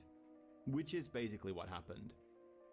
The first Project Zero released only a year after the console's release, meaning that developers still hadn't figured out how to extract the very best out of the chipset at the time. But another 2 years on the market, and the various teams within Tecmo no doubt sharing notes, saw the bar being pushed higher and higher, and as code became better optimized, so the visuals started moving forward in leaps and bounds. This game also clearly had more money pumped into it, as even the pre-rendered cutscenes are showing off smoother and sexier polygons. And while anyone with a sufficiently powerful computer, a copy of Blender and time to study could easily create better looking cutscenes than this at home in their spare time now, this stuff didn't exactly come cheap back in the PS2 days. Jump ahead to the Wii's pre-rendered cutscenes and the contrast is actually quite startling. While the Wii was sometimes, less than affectionately, called two PS2s duct taped together, these visuals and indeed the voice acting are on a whole other level. I will say here and now that PlayStation 2 Project Zero 2's voice acting is on a higher level than the first games, but still not something you'd expect from, say, a Hideo Kojima or Crystal Dynamics game. So jumping into the Wii version and hearing our girl's performances not only elevated in ability, but also having eloquent British accents thrown in for good measure, these visuals and indeed the voice acting are on a whole other level. I will say here and now that PlayStation 2 Project Zero 2's voice acting is on a higher level than the first games, but still not something you'd expect from, say, a Hideo Kojima or Crystal Dynamics game. So Legacy of Kain based. Not only elevated in ability, but also having eloquent British accents thrown in for good measure was actually a little jarring at first. Still, I'm not going to sit here and act like it didn't work. Especially Saya. She may not have much to say, but she really doesn't need to say that much at all. So, my elder sister means to abandon me once more. Uh-oh.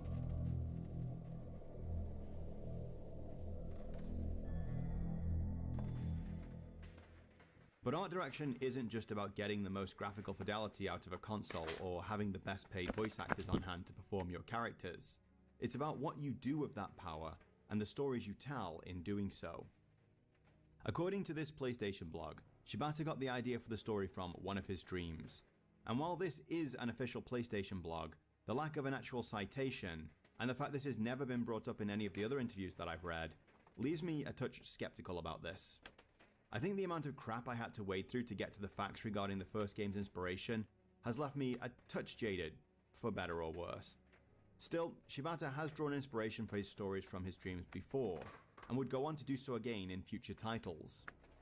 Once again, team members were assigned the homework of gorging themselves on Japanese horror movies of various quality, to help them to create the spaces and capture the sense of claustrophobic, creeping terror that we can feel all through the game.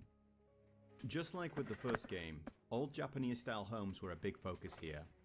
The team were exploring all the different ways things could be hidden in these old Japanese places, as well as the sense of eerie isolation that can be found in the more rural areas of Japan.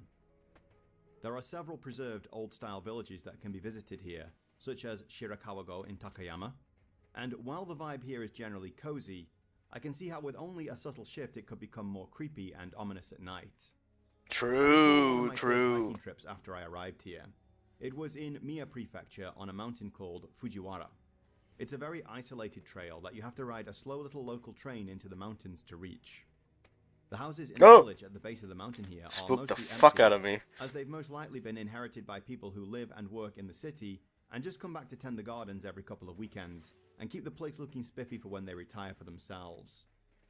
So stepping up the train, I at once felt very cut off, and to top it all off, the clouds rolling down the mountain that day were creating a fog that had me getting massive Silent Hill vibes from the place and wondering if I should actually be going through with this hike or not. Colour once again played a less than subtle role in the game.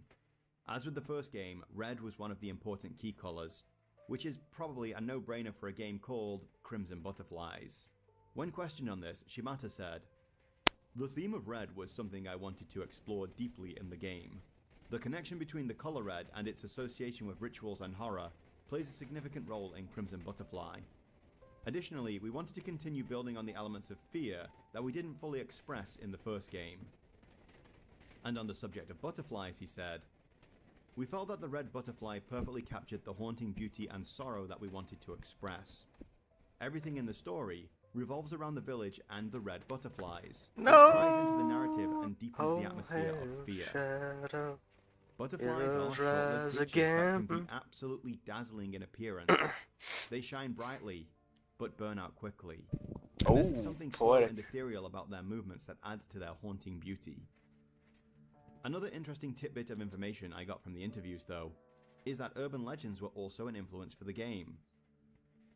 On the Zero Wiki website, they list Sugisawa Village as one of the game's inspirations. This is another fascinating little story that surfaced around 1990. It concerns a village that was massacred by one angry resident. I'm not going to dissect this story the way I did here in Action, though, as the explanation given on this wiki is top-notch work, and they have a lot of receipts to show for their efforts. So I'll link the page down below if you're interested. Sugisawa isn't the only tale of a strange village that wanderers can stumble into in Japan. Another legend is that of Inunaki Village in Fukuoka. It's not cited as one of this game's inspirations, but if you do find this stuff fun to read about, well, here's another Google search for you to do. The ghost designs are once again kept relatively simple, with a focus on them being creepy versus disgusting. The twins Akane and Azami are absolute standouts in the way they slowly creep towards you, but I think this broken neck woman is equally disturbing. It's so simple in its design, and we all know that her head isn't supposed to be like that. The familiarity makes the vision of it so much worse, and it's something we'd lose had the team been more extravagant and monstrous with its designs. So once again, great art direction and careful focus on telling a story and creating a powerful atmosphere combined to make both versions of this game really interesting and creepy. And while I'm definitely biased when it comes to PS2 aesthetics, I really can't say that this has aged badly at all.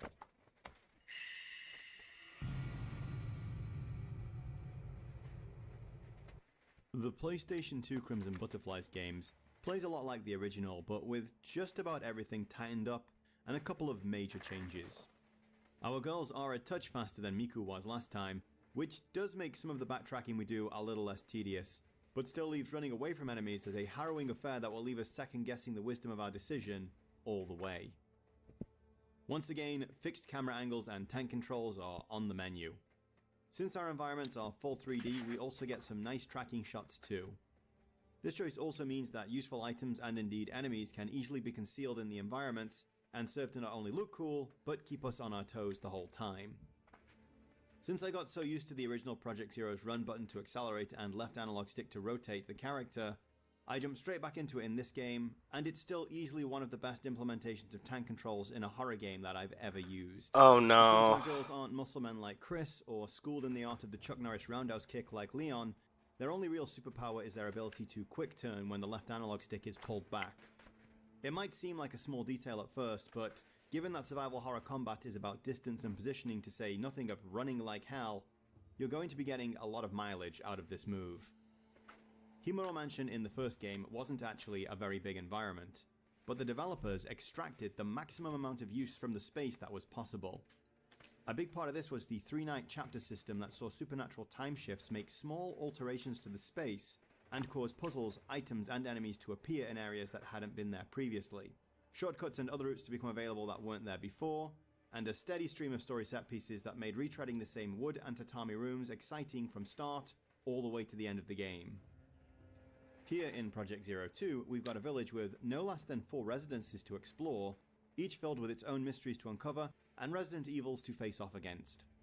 All of this is connected by a small exterior hub area, and each of these places will be visited at least twice in the course of a full playthrough. There's something a little unique to each house. As mentioned before, these aren't just gameplay levels, they are lived-in spaces with their own stories attached to them. As well as having their own tragedies to uncover, they also bring something unique to the table. Just a little twist to the gameplay we already know that makes each area its own. Maybe we're tracking down parts to fix a strange doll while also avoiding the spirits of twin girls that chase us down the whole time. Or playing hide and seek with a very shy girl. The first of these is the Osaka house, where we'll uncover the tragic story of the surveyor and his girlfriend, who both mysteriously went missing here and wound up as ghosts wandering through this place sometime after. There's a whole optional side quest you're going to have to chase down if you want to uncover the full story here, and while most locations you need to visit are along the critical path, it is possible to miss the finale of this, as I did in my PS2 playthrough of the game. This whole section though, once again demonstrates the developers' commitment to slow-paced horror, and their willingness to simply let you explore a location with only the barest hint of a ghost's existence, versus trying to harass you with them constantly. Unlike zombies and other monsters that have physical bodies, the beauty of ghost enemies means that just because you don't see them, doesn't mean they aren't there. Also, many of the ghosts we encounter actually seem locked into some kind of cyclic existence, where they aren't even aware of us. And it's only in these finite moments where we see each other at the same time that things really go to hell. This makes a lot of the ghost encounters feel less random and more bespoke. I remember my first encounter with the ghost in the box and the ghost on the bridge being especially creepy, but something seemed lost when the exact same encounters happened for a second time. I felt this cheapened the whole experience, until, after doing some reading, I discovered that all the ghosts were locked in personal hellish cycles, kinda like some distorted old movie playing on a loop over and over. While it lessens the overall power of the camera obscura, it does make the personal hells that these people are enduring seem far worse overall. One big change between Project Zero 1 and 2's ghosts though are legs. While most of Project Zero's apparitions would float around with considerable speed, the inhabitants of the Lost Village, for the most part, walk and move in the exact same way as they might have in their life. While they can teleport around the place a lot, it's also entirely possible to escape them with much greater ease. I don't recommend doing this though, but it's nice to know that it is a more viable option than it was in the first game. Still, camera film in this game is in much greater supply than the original, and you even have an infinite supply of very low-powered film for snapping pictures of harmless ghosts, and things for puzzles. And don't underestimate this stuff in a fight here either. Catch a ghost in a fatal frame, even with this, and they'll notice. While the overall amount of places you find various films has decreased, you'll get a much larger number of pictures out of each reel than you did before. Meaning if you do find yourself really hurting for ammunition in this game, you probably messed up really badly. At least on normal. Combat in the PS2 version of the game has a significant change to the first. While the camera obscura system was all about forcing you to get dangerously close to terrifying enemies in order to score the most damage with each shot, you could still charge a pretty powerful shot from a distance. However, the only factor that affects your shot in this game is how close you are to the enemy, and getting those zero shots and the even more dangerous fatal frames is quite a lot of work in and of itself. Enemies can attack you in groups of up to 3 members with regular frequency now, meaning you'll be dropping the camera to gain better situational awareness and changing your position much more than you were in the first game. And while there definitely were fights that felt frustrating at times, I can't say that this was especially unfair. What was broken was the reluctance with which enemies would actually try to attack me, even when we were right on top of each other. You see, since the only factor is distance and there are multiple enemies, and it's often impossible to keep them all in a frame at any given time, the obvious tactic is to rush in and close the distance on one enemy in particular to provoke an attack and land that fatal frame before the other two catch on to what you're doing. I kinda thought that's what the system was about, not just waiting for the opportunity, but creating it. But so many times we just wind up dancing around in front of each other until I either got hit from something off camera, or I lost my nerves and dropped the camera to reposition myself. Since even max shots deal a fairly pathetic amount of damage overall, there really isn't a point shooting until you see that reticle turn red. This made combats feel needlessly padded at times, and had me sighing and rolling my eyes, especially when these 3 guys showed up. As before, there are various ways to upgrade your camera, from increasing its base stats by finding magic orbs to slot into it and charge with spirit energy, to special lenses that allow you to do special kinds of shot that can stun or slow enemies, and little flash upgrades, the best of which sounds a small alarm when a fatal frame shot is available.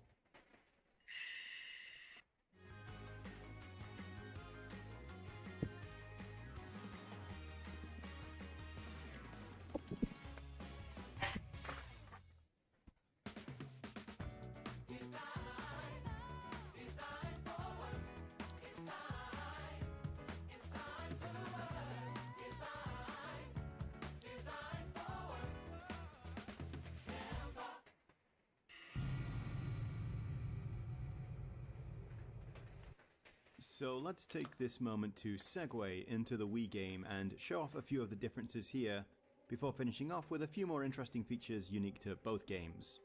The Wii's upgrade system is a little more involved, and in the course of a single playthrough, I only had enough spirit points to fully upgrade the camera and then plug a couple into some lenses.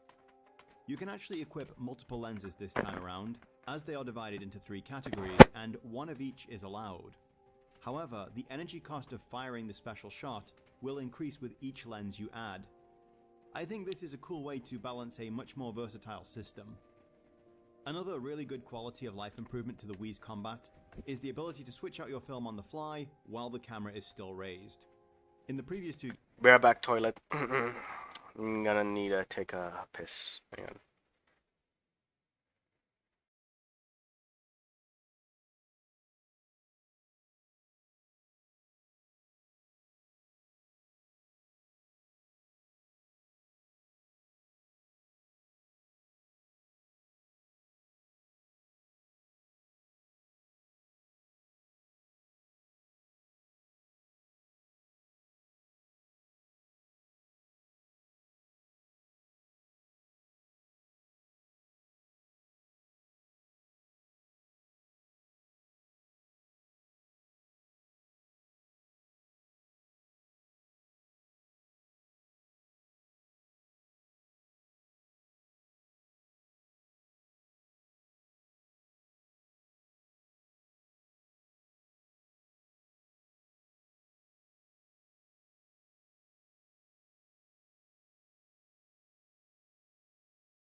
Alright, I'm back.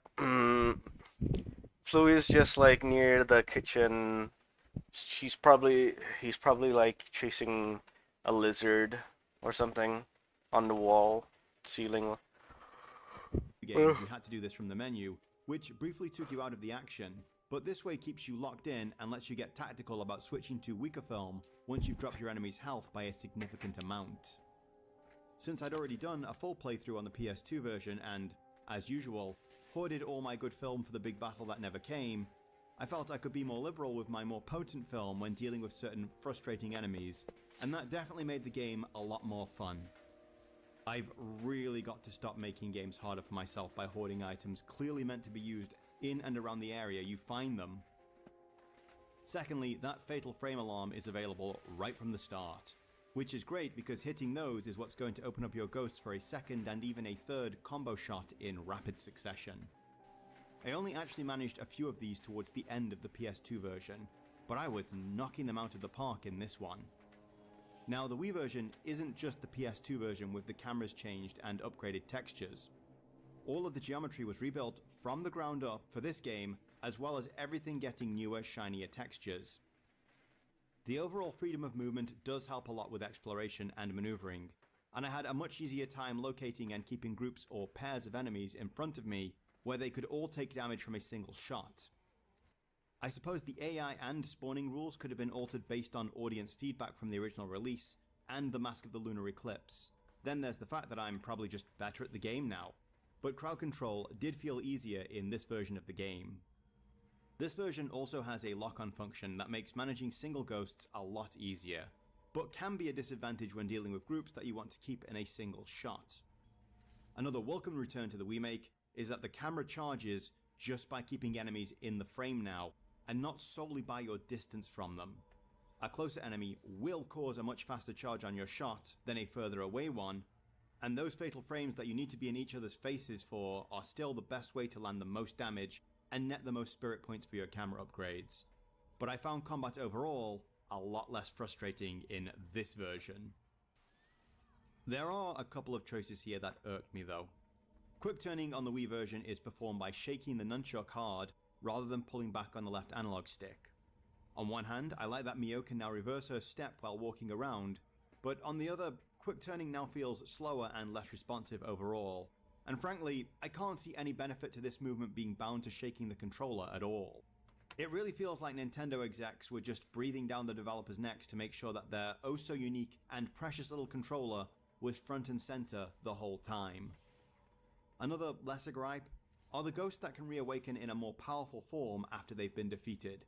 Describe It's not that. a terrible idea exactly, but it's something that happens with far too much frequency in the game. I know there's a lens that can reduce the amount of times this happens, but it's also scripted into basically every boss fight, and I just find it kind of annoying. You know, yay, I killed you. Oh, but now I have to redo the whole fight, and you do more damage. What kind of a reward is that? It was especially annoying when fighting off the surveyor and his girlfriend, which I know is optional, but that area where it happens is so small, and they both teleport around so much that it was bordering on unfair as it was without that being added into the mix. Still, that fight is at least optional, and I wouldn't accuse a Final Fantasy super boss of being unfair because I have to be close to max level to defeat them, when I can just not fight it if I don't want to. But that's nothing. But that's nothing compared to the horrors that lurk beneath the trapdoor. Or rather, it's only a mild annoyance compared to the ghost arm, because that thing was almost deal-breaking. Early in the game, we discover that picking up an object isn't a simple matter of pressing a button and getting the item as it should be. Instead, you have to hold the action button and go through a slow animation of Mio reaching out to pick it up. At the time, I thought this was another forced motion control moment mandated by Nintendo executives. I sat there thinking about how many items there were to pick up in the game and considered if they were serious about making me go through this every time, and I got a sinking feeling when I realized they were going to make me go through it, not only for that, but for opening drawers and cupboards as well. I had a feeling this was just going to be some weird jump scare mechanic, which is really antithetical to how Project Zero handles horror, all things considered, but I had no idea how bad it was actually going to be. The kicker comes just after your first boss fight in the Osaka house, when you go to pick something up and this thing emerges from nowhere. Yep, they've made picking up an item into a mini reaction game, one with real consequences that can really affect your health, and as such your available healing items. I cannot for the life of me understand how this utter travesty in game design made it into a final polished game. Like, are you people serious? Every time I pick up an item, I am at risk of losing a not insignificant portion of my health trying to do so. And for what? Oh, that sucks, man. Jump scares at the best? Imagine a situation where you just fought a dangerous boss, barely scraped through with your life, and there on the floor is the medicine you need to stay in the game. You reach out to get it, and this thing comes and brings down a game over on you, and you have to go back and redo the fight. Who, in their right mind, thought this would be fun at all? After a few times dealing with this thing, because it is frequent, I went into the option to see if it could be switched off, and when I discovered it couldn't, I took to Game FAQs to find a way around it, because if I couldn't find one, I would not have continued playing the game. I discovered that just by tapping the button rather than holding it, I could go through a jerky animation to pick up the item and always be ahead of the ghost arm. So I did that, and I recommend you guys do too, because this is an objectively awful game mechanic. I could write a whole essay on how it sabotages everything about the gameplay experience, but since I have so many better things to do with my time, let's get on to a different subject. While we are more or less treading the exact same environments in both versions of the game, subtle changes have been made to tighten up the whole experience. There are more locked doors in Kiryu House, for example, so your initial run through the area follows a much more curated path where ghosts can pop up and get your attention. This was clearly a pacing decision, and I'd say it works overall. I also noticed a kind of mini-boss segment from the PS2 version wasn't in the Wii version. Here in the entrance to Kiryu House, I was assailed by these three villagers in a tight environment that made them very difficult to avoid. But this didn't happen in the Wii version. In truth, I'm not sure what this battle was for. I could understand some ghosts just showing up to give me a hard time, because that's a big part of the game, but the cutscene sorta implied that this was something climactic, and I'd probably be getting an important item for dealing with it. Which I didn't. There's nothing bad about this exactly, but when I think about it from a game design point of view, and the kinds of things you want to communicate to your player in your scenes, well, it just feels kinda odd. So maybe it's for the better that it was cut. While there are puzzles in this game too, they aren't as frequent as they are in the first one. There were a lot of doors with puzzle locks in Project Zero, and often items needed to get them working had to be found through exploration first. It is here in the second game, but not as front and center as the first. A simple example would be this puzzle that sees the return of the Hina dolls from the first game. You need to find the heads that are missing from two of the dolls in order to get it working, and they just so happen to be in the possession of a ghost in the next room. So, not exactly a difficult thing to find. Likewise, in the first game, we'd sometimes have to go and photograph a certain spot in the mansion in order to banish spirit seals on doors, and while there is a little bit of that in this game, it's often enough just to shoot the seals on the doors themselves, which, given we have infinite ammunition in our lowest powered film reel, isn't any kind of challenge at all. It's just busy work. So I'm just reading this part of the script back to myself, and I realize now there's no way I can finish this gameplay section off on such a negative expression as busy work, as that is not what most of this game is about. Between the atmosphere, the combat, and numerous intense set pieces, such as dropping the camera obscura and then being chased around by Saya, the game is constantly switching up its tricks and keeping you on your toes. So just like in the first game, you never really feel safe or like you can relax in any of these locations. Hang on. Alright, the developers must have known that people were going to do this. Archie's boom rivals Doom. That's so loud! There's no way it actually smokes up if that bangs. You guys are getting lucky tonight. Nah, there's no chance. I don't know if it's smoking more though, innit? I suppose. Ooh, I thought it went there. Oh! It did! Alright, the developers must. Bruh. Even when the game is perfectly quiet, there is a constant tension in the air as you explore, and it's something that only increases the longer the game leaves you alone, bringing you to a point where you're once again second-guessing yourself on heading to the next location, backtracking to a save point to log all your work up to this point, and what the potential consequences of doing either could be. And that is exactly how you do horror games right. And one could even say, create a situation where your choices matter. Spoilers. While there are multiple endings to this game, and more were added for both the Xbox port and the Wii Master, there is one official canon ending. We can chat a little more about the others later, but I think the main one is also one of the most powerful, as it very much echoes the ending of the first game too, and comes with all the same baggage, and maybe a little more this time. This game is also where all the interesting plot threads that connect the games begin, but I think that discussion is better left for the third game's retrospective. Both Project Zero 1 and 2 are tragedies at heart. Horror and tragedy go hand in hand, as it's more often than not a tragedy that will bring about the horror, and yet more will ensue from there. It's a vicious cycle of suffering that people seem to get locked into. There's a lot of symbolism here about being locked in cycles within the game, and also struggling against a powerful and ultimately terrible fate. Despite the fact, in my opinion, Kyrie should never have had the burden of holding closed the gates to hell placed upon her shoulders, our story ends with her doing just that. While somewhere out there in the world there probably is another way to deal with this, the Himuro household never found one, and the answers aren't presenting themselves to Miku and Mafuyu in the game's final moments either. So for all the struggle and justifiable rage she has, Kiria ultimately accepts her fate, and in doing so, spares thousands more from unending suffering. So you can probably guess there is no happy ending to this story either. Something almost like one was added for the Xbox version, and something a little extra in the Wii version. In fact, the interviews in the Wii version's guide state that happy endings were specifically requested, but nothing fitting could be conceived. When it comes to the canon ending, it's as simple as the girls were damned the moment they crossed into the village, and absolutely nothing was going to spare them from how it was going to go down. You could argue, well, what's the point of the game then? What were we fighting so hard for if it was all going to come to nothing in the end? Sometimes, my friend, the fight is all we have.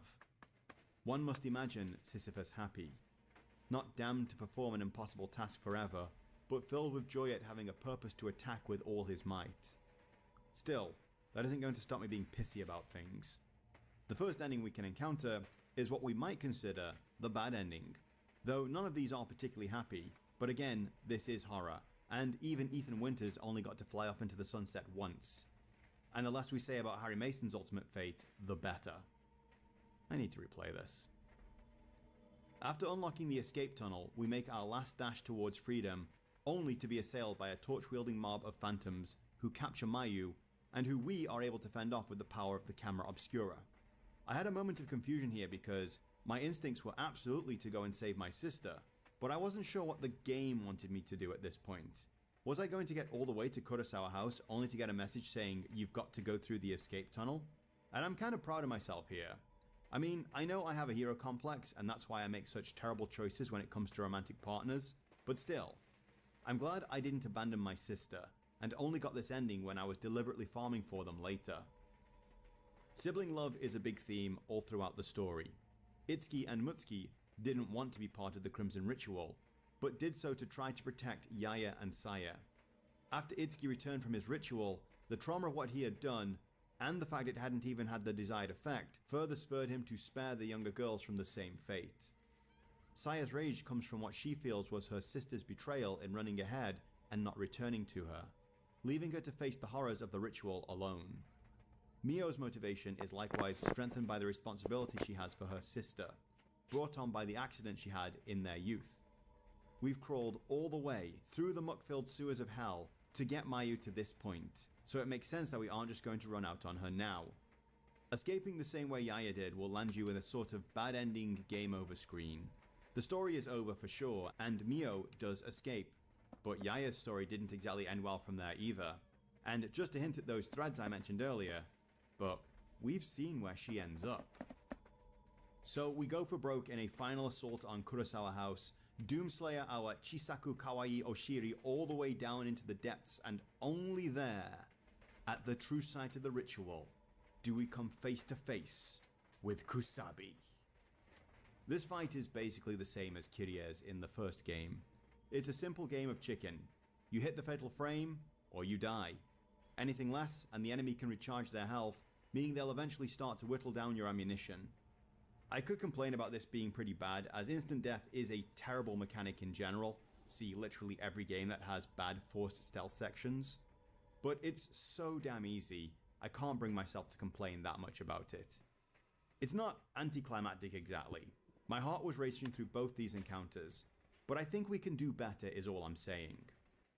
Which brings us to the very abyss itself, where our sister is waiting for us to complete the ritual, and oh god, this moment is intense. Kill me. Oh, damn it. A friend of mine even commented this on Facebook about it. I mean, I don't have the best relationship with my brother, and we certainly scrapped a lot when we were younger, but the thought of doing this to him, the guy who GM'd me all the way through Hero Quest, and more or less let me win? No, just hell no. It's clear though that something isn't altogether right here. We already know that Mayu is being possessed by Saya. Man, like these Japan makes like the saddest stories, man. Like Jesus. No happy endings. Not even a bittersweet one. This is just like fucking scary. In a post-credit scene, we see that the mark of the butterfly is now on Mio's neck, implying their spirits have become one. But I've no idea what that actually means for her, or what consolation she can take from that. Certainly, it isn't much if Akane and Azami are anything to go by. As the ritual climaxes, we see all these priests rejoicing at what we assume marks the end of their suffering, and just like with Kiria, I think we're supposed to feel that this is a great sacrifice that was made by one so that many could be spared. And frankly, no. Hell no. To hell with all those people and their disgusting customs. And to hell with this thing too. I'm not sure what I'm supposed to see here other than a protection racket. This darkness is a landlord that demands payment in the form of blood in a very specific and awful way, gets pissy if it's not the exact thing it wants, and raises the price whenever it feels like it. Everyone in the village is forbidden to speak about it in any way, because that's how you control people and stop them organizing against you. That's how you stop them calling for backup, or even questioning if things could be any other way. So they all just go on with their la-la lives, because unless they give birth to twins, they don't even have to think about it. Why don't they just leave and go build a village somewhere that doesn't have a gaping hellmouth beneath them? It's not like it worked out for Tristram at all, is it? Because despite everything they do to keep the Abyss happy and satisfied, all they had to do was mess up once. At which point, they may as well have never bothered trying at all. While I find what happened at Himuro Mansion equally disgusting, I could at least reason part of that away. That Hellgate was closed, and the Himuro family were desperately trying to hold back what they considered a world-ending calamity, the only way they knew how. Kiria felt a sincere sense of duty to fulfill her role, though she was certainly indoctrinated into it. But this... no man. This is objectively wrong in every way, and every person involved in it, barring the twins and the Kusabis of course, deserved exactly what they got when the repentance came. Oh come on Arkham, surely not the kids too! Well, okay, they are too young and uninformed about the world to make any decisions of their own, so they get a pass, but everyone else had it coming. Still, in the end, just like with the first, our story is resolved. Mio is able to leave the village and return to whatever kind of life she can have. Unlike with the first game, there doesn't seem to be any indication that the inhabitants of Minakami Village actually get released like the spirits of Himuro Mansion, but our story, for what it's all worth, is over, and all we can do now is pick up the pieces and try to move on. While the Xbox version of the game introduced something like a happy ending, where at least both Mayu and Mio got to escape, I don't think that Saya and Yaya should be tasked with paying the tab for the whole village either. However, in the Wii version, there is one ending that actually sat well with me in the end. Access to the various endings in the Wii version of the game depends largely on some of your actions in Chapter 8, and how you go about dealing with the final boss. I kinda like this, if I'm being honest. It sort of annoys me when all possible outcomes to a game are available right up to the end, and only your last couple of choices matter. While Chapter 8 is pretty late overall, you will be locked out of certain endings by not taking Mayu to 4 locations and seeing 4 extra cutscenes. After that, it's all about how quickly you finish that final battle. This decides if you're in time to stop the second repentance, or too late. And being too late gives you the festival ending. In this ending, Mio takes too long to defeat Kusabi, something you have to orchestrate as he's actually really easy to beat. So there's no time for a new sacrifice. Too bad villagers, I guess you can't get some random people to pick up your tab after all. And so they sit at the entrance to the hellish abyss while the repentance comes again, and they dream of a younger, happier time together, enjoying a summer festival. In the reality of this memory, Mio loses Mayu in the crowd, but in the dream, they can find each other and enjoy the festival together. And here they stay. They remain locked in a peaceful dream of one perfect night together. Maybe they don't escape. Maybe for all intents and purposes, they are dead. But they at least get to be together this way. And everyone else who was complicit in the awful rituals that caused so much pain to the other twins in the village, and the strangers they tormented to death, and whose work ultimately amounted to nothing when the repentance finally came, they can get fucked. Yeah, they're fucking cruel, man. While the entire experience of playing Project Zero 2 was absolutely incredible, I have to recommend the Wii version over the original PS2 version. While I love those old fixed camera angles and controls with a pad are objectively better to a Wiimote, there's just too many improvements overall not to take this route. Absolutely cheese your way through the item pickup minigame though, because it's terrible. One reason to play the PlayStation 2 version though might be to have a greater appreciation of the unlocked camera in the Wii version and the greater level of exploration it provides when you get to it after.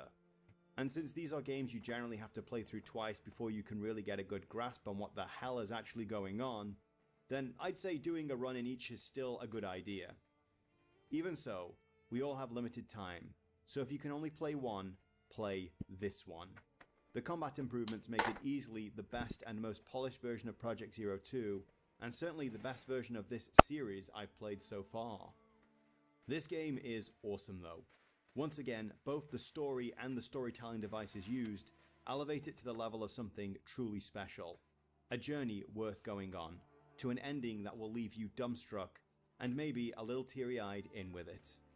Oh no, I'm gonna see cry in this myself game. Playing this on a regular basis as, like most survival horror games, it doesn't wear out its welcome, and much like with games like Silent Hill, despite having explored this village twice already, there's this nagging feeling that there's still something I missed. Some deeper mystery to be uncovered that needs just one more trip to find.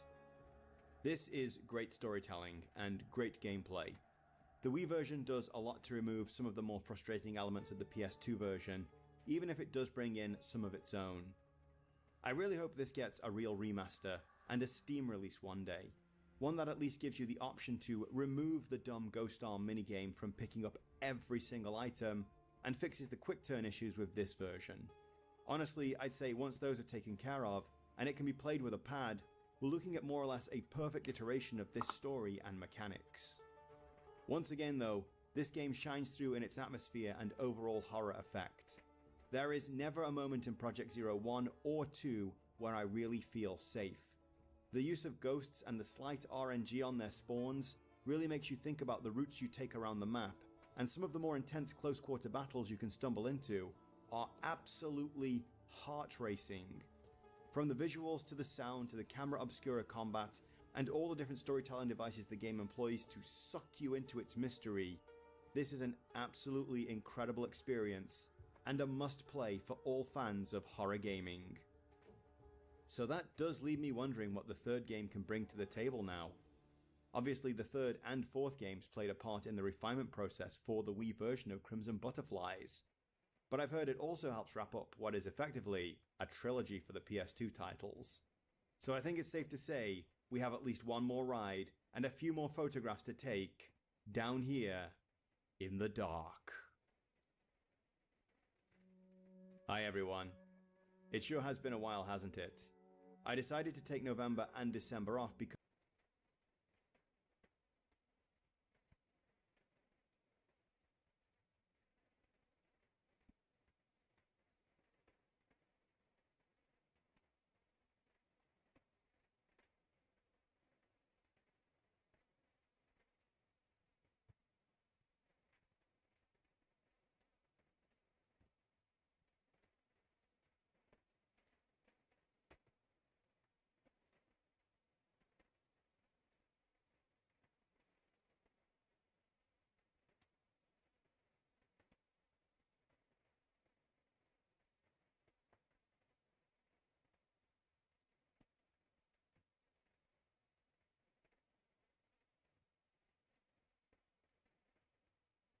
Oh, it was doing that thing with the... Shinjuku is it was called the one of YouTube my survey favorite thing. places to visit in Tokyo.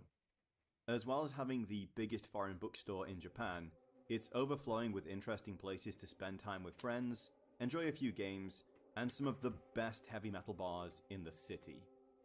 But take a walk away from the lights and the noise, and you might find that the colossal neon structures that conjure the image of Neo-Tokyo from classic cyberpunk movies like Akira fall away. You might find yourself weaving through tightly packed old houses in a much quieter part of the city. It's almost impossible to escape the noise in Tokyo, but it will fall away as you wander these old winding streets in an area that was once its own ward of the city, called Yotsuya. Spend enough time searching, and you might find yourself face to face with a Shinto shrine. Not an uncommon thing here in Japan, and always a delight when you find an especially beautiful one while on a walking adventure around a city. Still, if something about this particular place seems a little off, maybe the air feels just a little too cold, or you feel like maybe it's gotten just a little too quiet, and you'd rather be somewhere else, well, there might be a good reason for getting bad vibes at the shrine of Oiwa and Tamiyaremon. One of the most famous kabuki plays, inspired by an old Japanese folk legend, which, like most folk tales, is rumored to be based on true events. Yotsuya Kaiden tells the story of a woman disfigured and ultimately murdered by her husband. A victim of jealousy and treachery, Oiwa's spirit couldn't rest, and returned to torment and drive her husband to madness. A popular topic of ukiyo-e, and adapted into over 30 different movies, as well as being the inspiration for countless other Japanese horror media, the disfigured visage of Oiwa is one of Japan's most famous ghost stories. She is the quintessential Onryu, or vengeful ghost. The woman in the white kimono.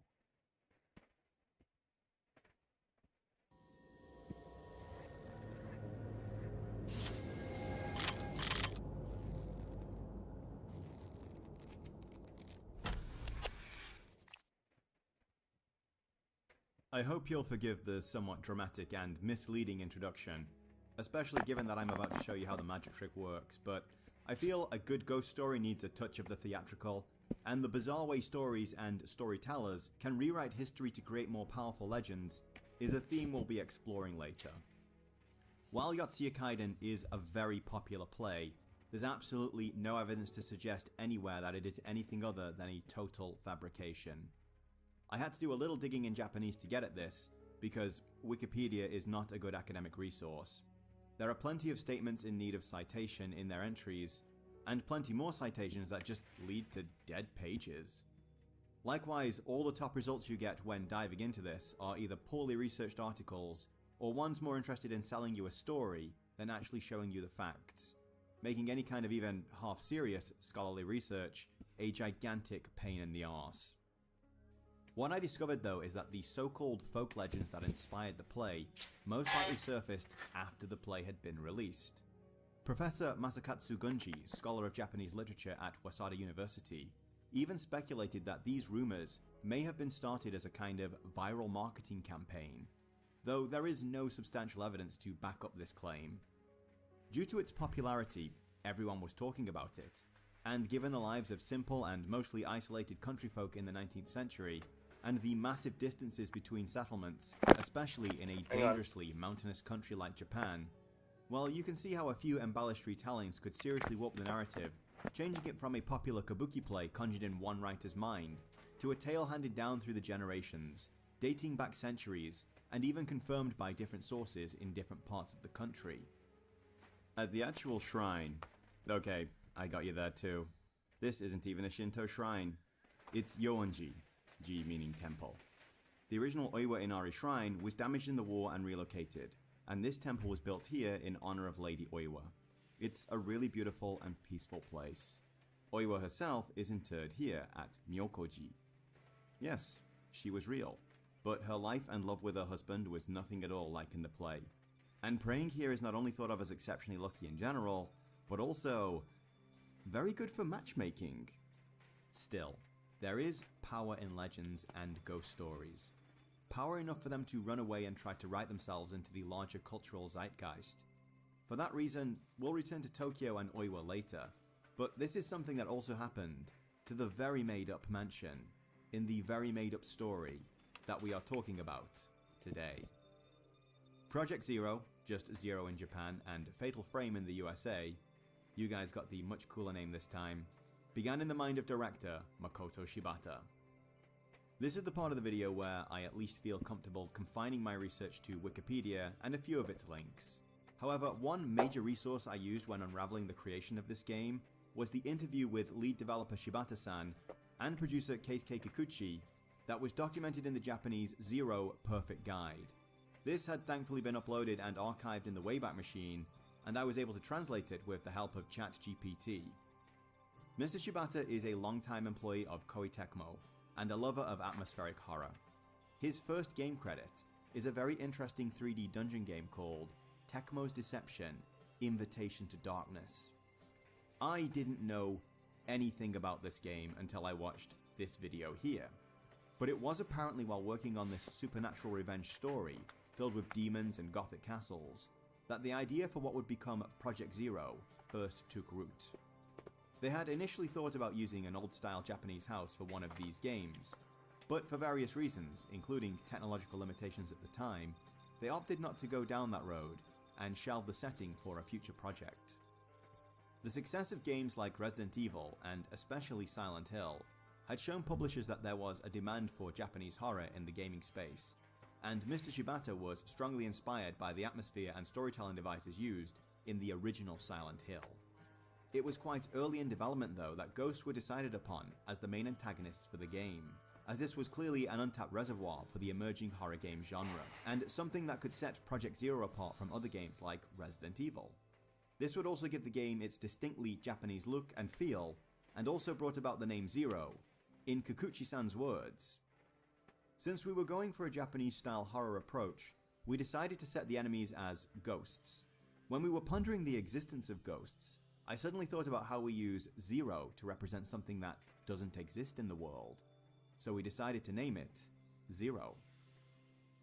Lead designer Makoto Shibata seems to be somewhat personally in touch with the supernatural, as in numerous interviews made over the years for all entries in the series, he cites his own dreams and experiences with the supernatural as another major inspiration for the events in the games. If I have to be completely honest though, most of what I've read sounds a lot like lucid dreaming and sleep paralysis. I don't wish to be entirely dismissive of his experiences, of course, but thanks to previous jobs leaving me with an erratic sleep pattern, I have personal experience with sleep paralysis myself, and it sounds an awful lot like what he describes. For those who don't know, you are basically dreaming that you are awake and unable to move, and that someone is in the room or even on the bed with you, usually with malevolent intent. I can personally attest to just how real these experiences seem. Likewise, I can tell you that I vividly remember having experiences with apparitions of my own when I was younger. Sounds scary, right? Except, I'm a 42-year-old man, recalling events from when my age was almost in the single digits. I've always had an overactive imagination, and I was terrified of the dark back then because kids in school used to tell me ghost stories. It's funny how the ghosts we see always look exactly like the ones in the stories, isn't it? So while among all the possibilities that could be, one of them is I am remembering a traumatic encounter with an actual ghost, it's much more likely that I'm just remembering dreams, and that I was just scaring myself. Whatever the truth of Mr. Shibata's experiences though, they've inspired some truly haunting things in this original entry, and the many others that came after it.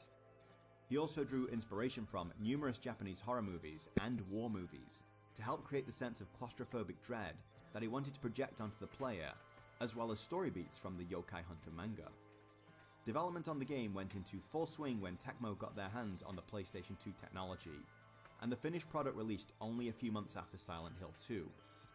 So while Tecmo were a little late to a party that had started on the PlayStation 1, it could certainly be argued that this series represents the third pillar in the gaming equivalent of Nihon Sandai Onryu, or the Trinity of Great Japanese Ghost Stories.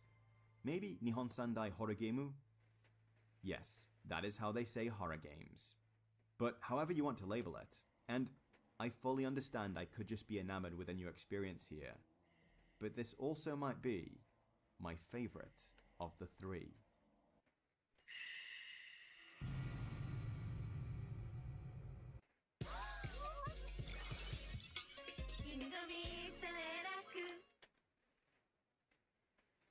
I think most of the stuff.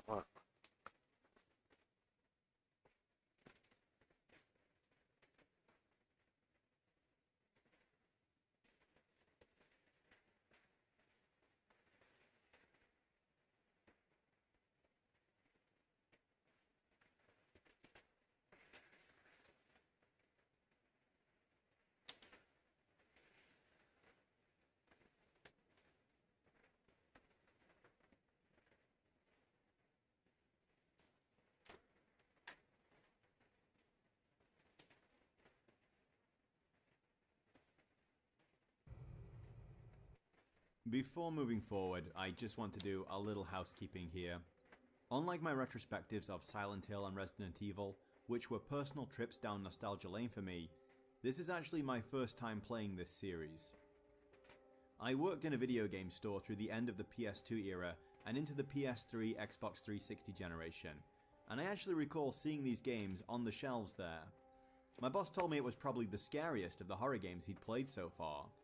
He never really explained the exorcism powers of the camera in the game, and described it as the game where you can't fight and just take photos of ghosts. And while I was over my fear of the dark and overall skeptical about all things supernatural by that point, I felt it better to simply not invite more sleepless nights into my life. I was drawn to this finally because of Avalanche Jared's retrospective on the entire series that you can see here, and I really recommend you do if you haven't, and the potential the story had for leading me down a folklore rabbit hole, which in a way it did, and we'll talk about that later. All the capture you see here was made using PC SX2 and a copy of the UK version of Project Zero that I ripped to my PC. As much as I love retro gaming on original hardware, it simply isn't practical in my current apartment to have multiple retro consoles lying around. The emulation is basically perfect though, and rest assured the moment these classics wind up on GOG or Steam, no of course not the Epic Store, no one shops there, I'll be picking them up. Finally, if you do enjoy the video, please give it a thumbs up and drop me a comment telling me about your experiences with the game. And if you really like what you see here, and you want to see more, smash that subscribe button and turn on notifications. And YouTube memberships are now a thing on this channel, and yeah, it finally happened. I have a Patreon. So if you'd like to help me out there with real money, well, I'd very much appreciate it.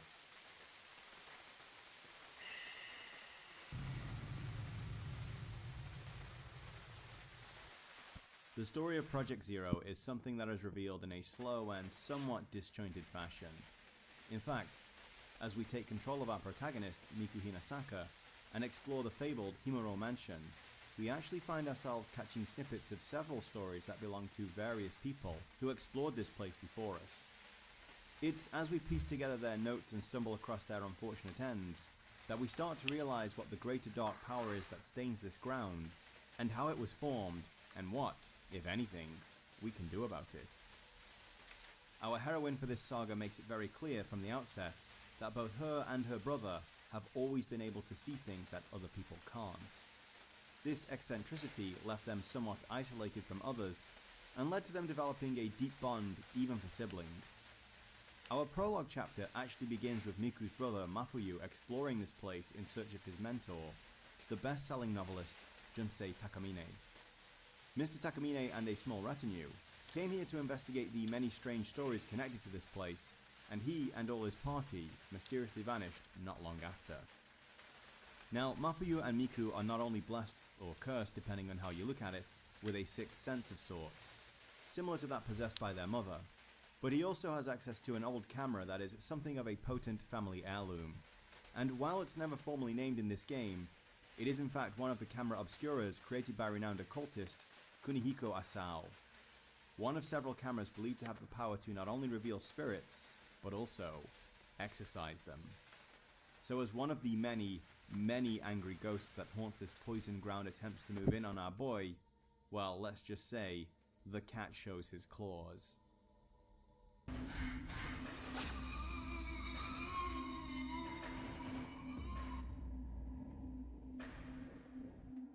Fucking freaky, bro.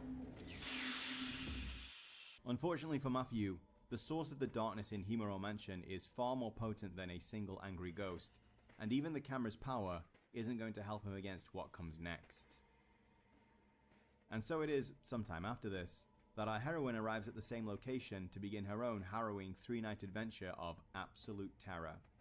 And along the way, she's going to discover that, a long time ago, some truly horrifying things were happening here. Project Zero is a lonely adventure for sure.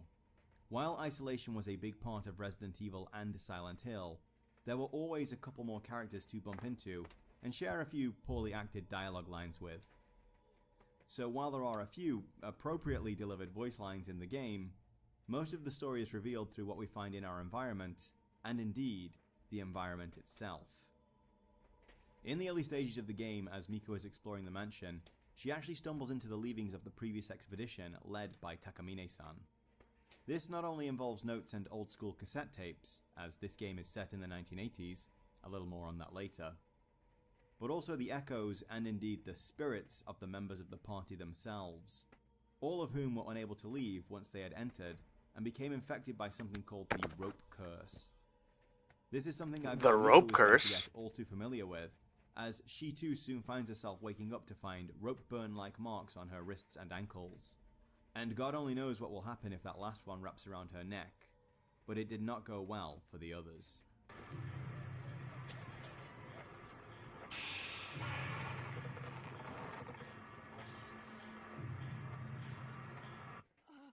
The story is somewhat disorienting and disjointed at the beginning, but I think that's what makes the whole thing so damn intriguing. You're finding these oddly shaped jigsaw pieces and you're sort of seeing how they go together, building your idea of the events that followed from that, and then readjusting things when new information arrives. Chief amongst this though, we discover a story of how this valley was protected from something by 5 sacred shrines containing 5 sacred mirrors that all shattered during an earthquake in the past. There's also a mention of a calamity that led to 1,347 souls being trapped within the mansion.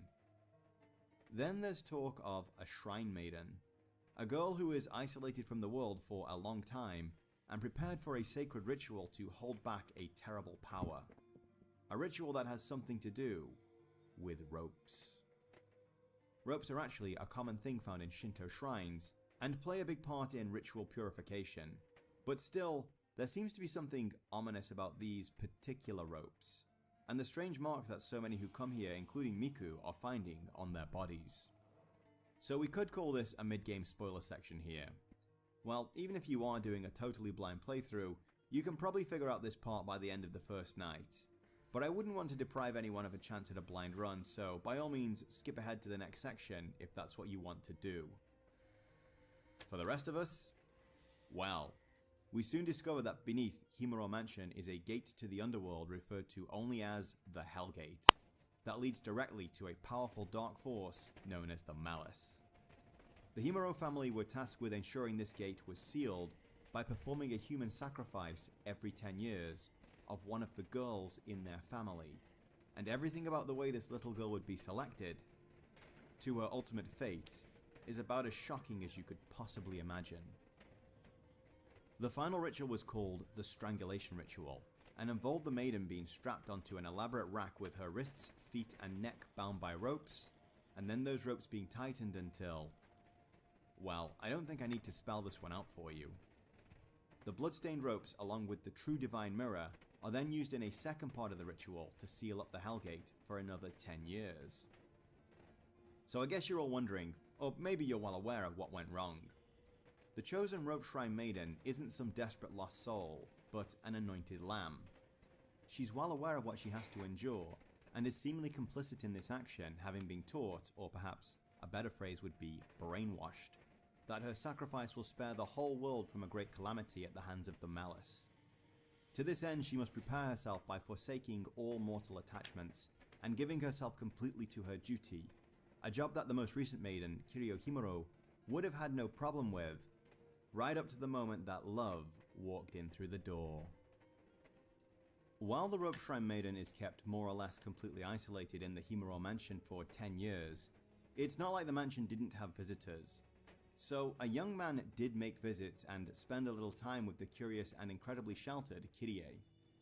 Through their conversations he gave her just a little hint of the world that exists beyond the walls she knew so well, and the seemingly endless potential that life and all its beauty has to offer.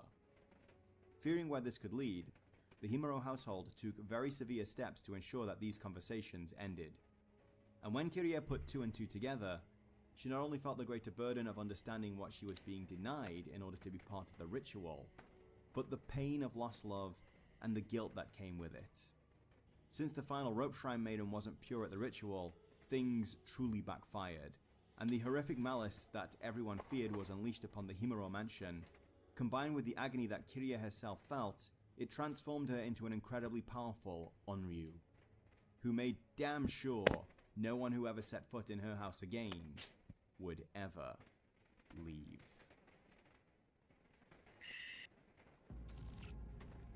Yang penting buatku, Love Wage, penyelamat di lapangan, dan untuk mengembalikan.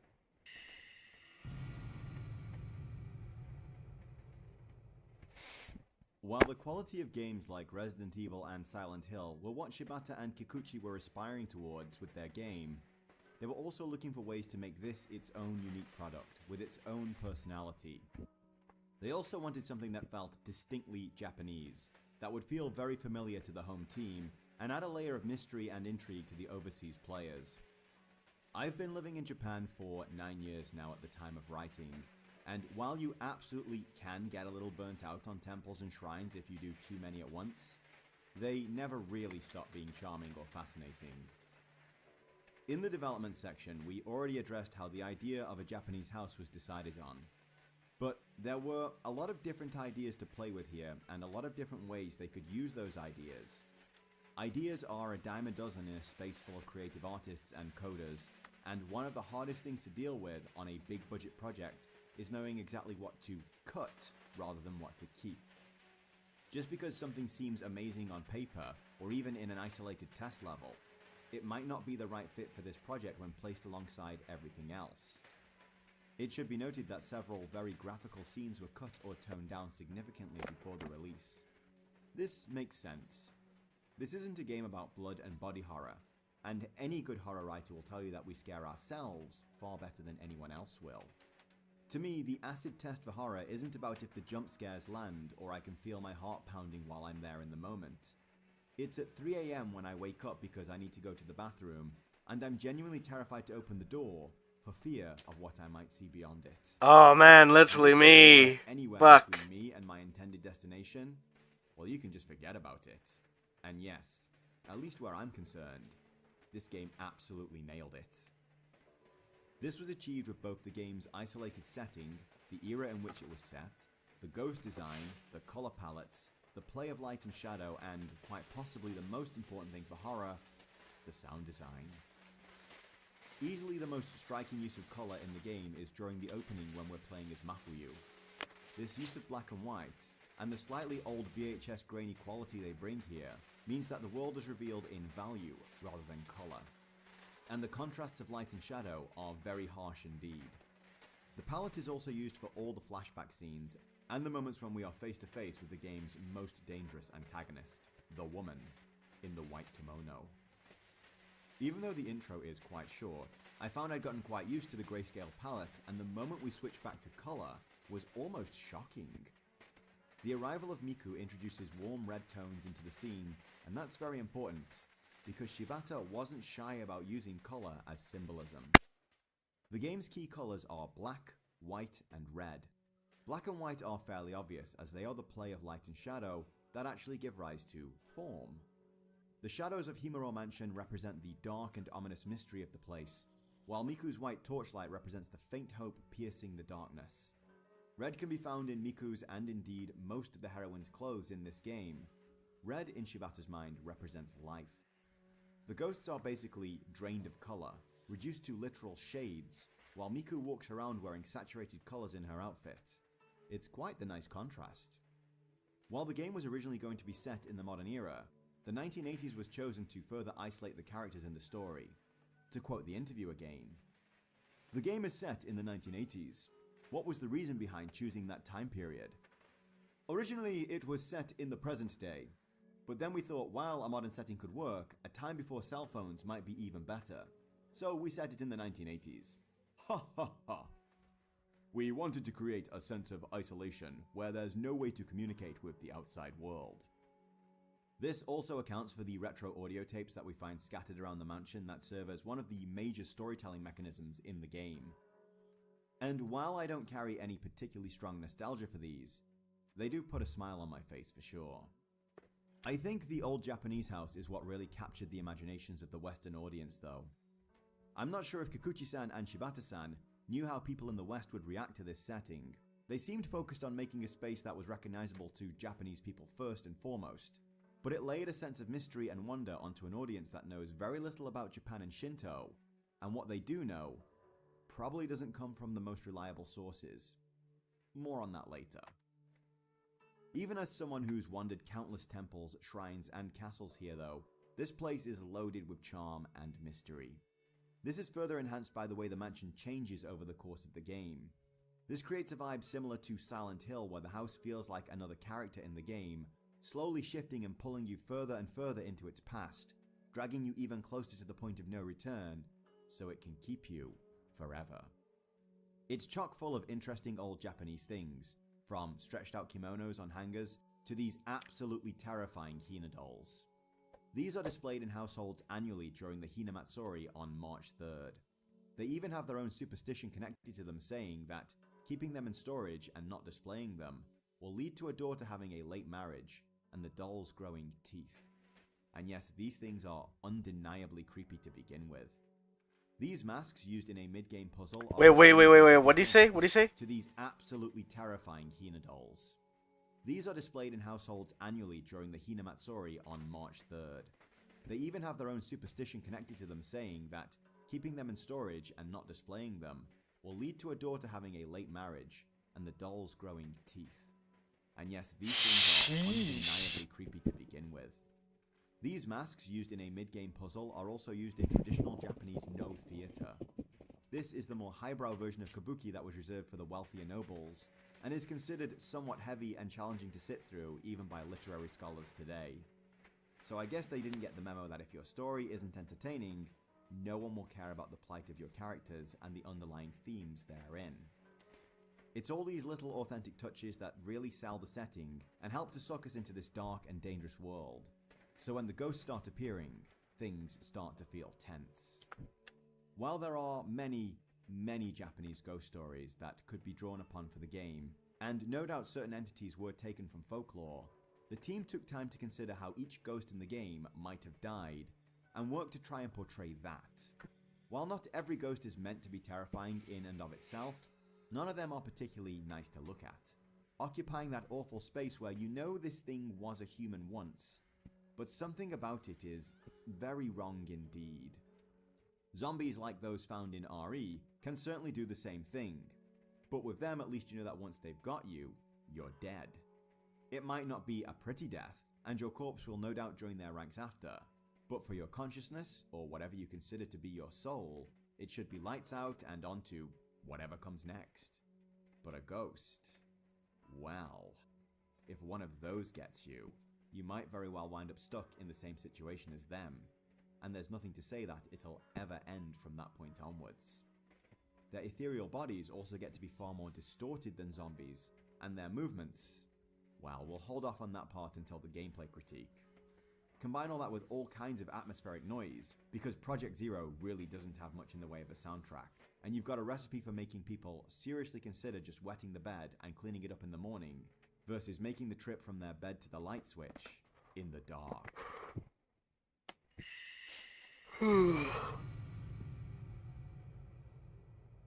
So, in case you hadn't noticed from all the footage you've been watching throughout this video, Project Zero is a classic survival horror game in almost every sense of the word, right down to the fixed camera angles that conceal things in the environment from you. Since this was a PS2 game though, we're at the Code Veronica stage where the environments are full 3D and look absolutely gorgeous thanks to their art direction, and the static cameras are much more of a stylistic choice to both adhere to genre conventions from the time and to play with how these camera angles conceal items and even enemies from the player. The game offers a control scheme for classic tank controls where up is always forward regardless of your position relative to the camera, or a more dynamic system where your direction buttons are affected by the position of the camera looking at you. I played around with both for a while before settling on the classic tank controls option. This is because of a neat little feature that lets you just hold the run button rather than pushing the D-pad forward to get you moving. Having acceleration on one hand while the other just aids in turning is a massive improvement to classic tank controls, and I'm going to sorely miss it the next time I go back to play classic RE. Still, my recent return to Grim Fandango had also sharpened up my tank controls game, and it all just felt a lot more comfortable. But tank controls alone do not a survival horror game make. In fact, and I know you're gonna hate me for saying this if you're watching, Jared, but I don't think they're even a critical part of the formula. So since the name survival horror has been more than a little abused since Capcom coined it to describe the first RE back in '96, how about we take a minute to get our definitions clear? I categorize game genres by their player experiences first and foremost. Sure, subgenres like first-person shooter needs to be in first person, but not every shooter is a first-person shooter. So, for the survival portion of the genre title, we're talking about managing very limited resources that in turn forces you to ask hard questions about how you deal with each step of the game. However, this is a lot harder to pull off than it might seem at first. Just giving the player a 6-slot inventory, and then throwing them into an environment that isn't all that well thought out, can lead to enough frustration and complaints that you have to patch in a fix for it for your 1-year anniversary. There's a delicate balance, or a dialogue of sorts, that takes place between the inventory size, the puzzle layout, and the enemy placements around the map. You want your players to be able to think and plan clever routes around said map, and think carefully about which enemies they use their limited ammo on to clear out, versus which ones they'll leave alive. Your players should feel rewarded for doing this well, while inversely realizing they only have themselves to blame when they show up at a location without a key item, and have to repeat the journey to and from their storage box twice, facing all the dangers along the way, going there and back. So, if I, for example, make a good plan to get a key from my storage box to a locked door, execute it flawlessly, only to find that the room beyond is pitch black, and I need to go back and fetch the damn torch, that really shouldn't take up the same inventory space as my shotgun, you might be thinking, What game is that? How the hell was I supposed to see that coming? Versus the more desirable, damn, I should have seen that coming. It's a subtle difference for sure. Anxiety is anxiety after all, but the judgments we make about it make all the difference. And if you're wondering why I'm bringing up old Signalis issues that have already been patched out, well, it's because I think for this reason that Project Zero, similar to Silent Hill, has unlimited inventory space. While health recovery items and available ammunition, in this case film for the camera obscura, are in limited supply, you're fine carrying all of them, and your puzzle items, along with a small library's worth of notes and files around the mansion with you at any time. This might seem like a misstep because, all things considered, Himuro Mansion is one of the smallest survival horror environments I think I've ever explored. So surely an unlimited inventory is quite a luxury, right? Well, no, because while it's quite a small place, it's probably one of the most dangerous I've explored. During our 3 nights of terror wrestling with the dark and all the things hiding within, we are required to find keys and do some fairly basic puzzle solving to slowly unlock more and more of this place. However, the house feels like it has a mind of its own, as with each night things Spooky. change. The benefit of this is that at the end of each chapter, most rooms get a refresh on their items, meaning you have plenty of incentive to go rooting through all those drawers and boxes again. And given how dangerous the enemies in this game are, you are probably going to need to. On the other hand, as we seem to sink further back into the mansion's past, doors that were boarded up at the start of the game suddenly become accessible, allowing us to open shortcuts between areas and avoid anything grindy in the exploration. We'll also be revisiting areas we've already traversed on various missions, as key items that weren't there one night will be there for another. This makes the space feel less small and more tight. The developers created a very efficient map and figured out how to exploit it for all it's worth, so that even when revisiting places you've been to several times, there could still be a surprise or two in store for you. This also helps with removing the feeling of safety you can get in some older survival horror games after you set up a few safe routes around the map, and keeps the tension you have at the start of the game high all the way through. The camera obscura is more than just a weapon of ghost exercising power. Its power to reveal the unseen is also used in the completion of a lot of puzzles. Sometimes you'll be faced with a door locked by a talisman, and snapping a picture of it will reveal a location that you have to travel to, and locate another harmless ghost that you'll have to snap in order to banish the lock on the door. There's actually a lot of harmless ghosts all over the mansion that you can take shots of to harvest points to spend on upgrading your camera, and we'll get to that a little later. But you can see we already have a hell of a lot of running back and forth all around this place, without having to make more trips to our safe room to dig things out of the storage box that we can use on puzzles somewhere else. Given how delicate the line between challenge and frustration can be, and how badly they screw this part up in the combat, I'd call this choice for the inventory a win. So I guess we need to talk about the other big side of the gameplay, the absolutely harrowing terrors of Project Zero's ghosts, and the unique way that we fend them off. Project Zero's ghosts are disturbing creatures to behold, and any single encounter, especially from the end of the second night onwards, could be a game-ending one. There are pros and cons to this approach, but overall, the cons outweigh the pros. And I'm not even going to try to pretend I didn't use save states to scum my way past what I consider to be the game's more broken and unfair encounters. A younger me had a higher tolerance for this bullshit for sure, but a younger me also had a higher tolerance for blitzball. Now I've got 2 jobs and something resembling a social life to juggle around my games. Since these are ghosts, a lot of the tactics we might use on Resident Evil's and Silent Hill's more physical enemies aren't going to cut it here. We can't just escape through a door or into a safe room this time, so while running away is an option, and I strongly recommend you do a lot of that on the 3rd night, or you're going to be left with no film for the final battle, it is overall better to stand your ground and fight these things. Not only can these ghosts move fast and are able to follow you through walls and even into rooms with save points, but some of them can actually seal up doors, making it impossible to exit an area until they've been vanquished. And look, I know our girl Miko is cute, but this is not how you get a girl to pay attention to you. A lot of our enemies actually fall into a mini-boss category too, that have to be eliminated in order to gain access to puzzle pieces or enter new areas. In fact, given that each ghost has their own death animation, they all have this sense of being a mini-boss versus simply a grunt. There's also a bit of RNG on ghost spawns, especially if you spend too much time in an area. I've read that a certain very powerful stalker ghost can also come to find you, but I never actually had that happen outside of scripted events, so let me know in the comments if that's really a thing. All of this is offset, however, with long periods of, well, nothing. This has to be the boldest and one of the most well-executed parts of the game. The fact that the ghosts can and do leave you alone for long periods of time to just get things done, while all the while they just linger there in the back of your mind, making you wonder if you should just zip back to the nearest save point before completing the next objective, or if that little detour will be what causes the next enemy to pop. The pacing here is so well done that it absolutely shredded my nerves, and a big reason for this is just how intense the combat is. Project Zero's combat is a stroke of genius in idea that just needed a little longer in the oven to get the execution right. All survival horror combat has a kind of risk-reward system where letting enemies get closer will increase your damage and critical hit chance, while inversely placing you in a much more dangerous position. But this game goes a little extra with it.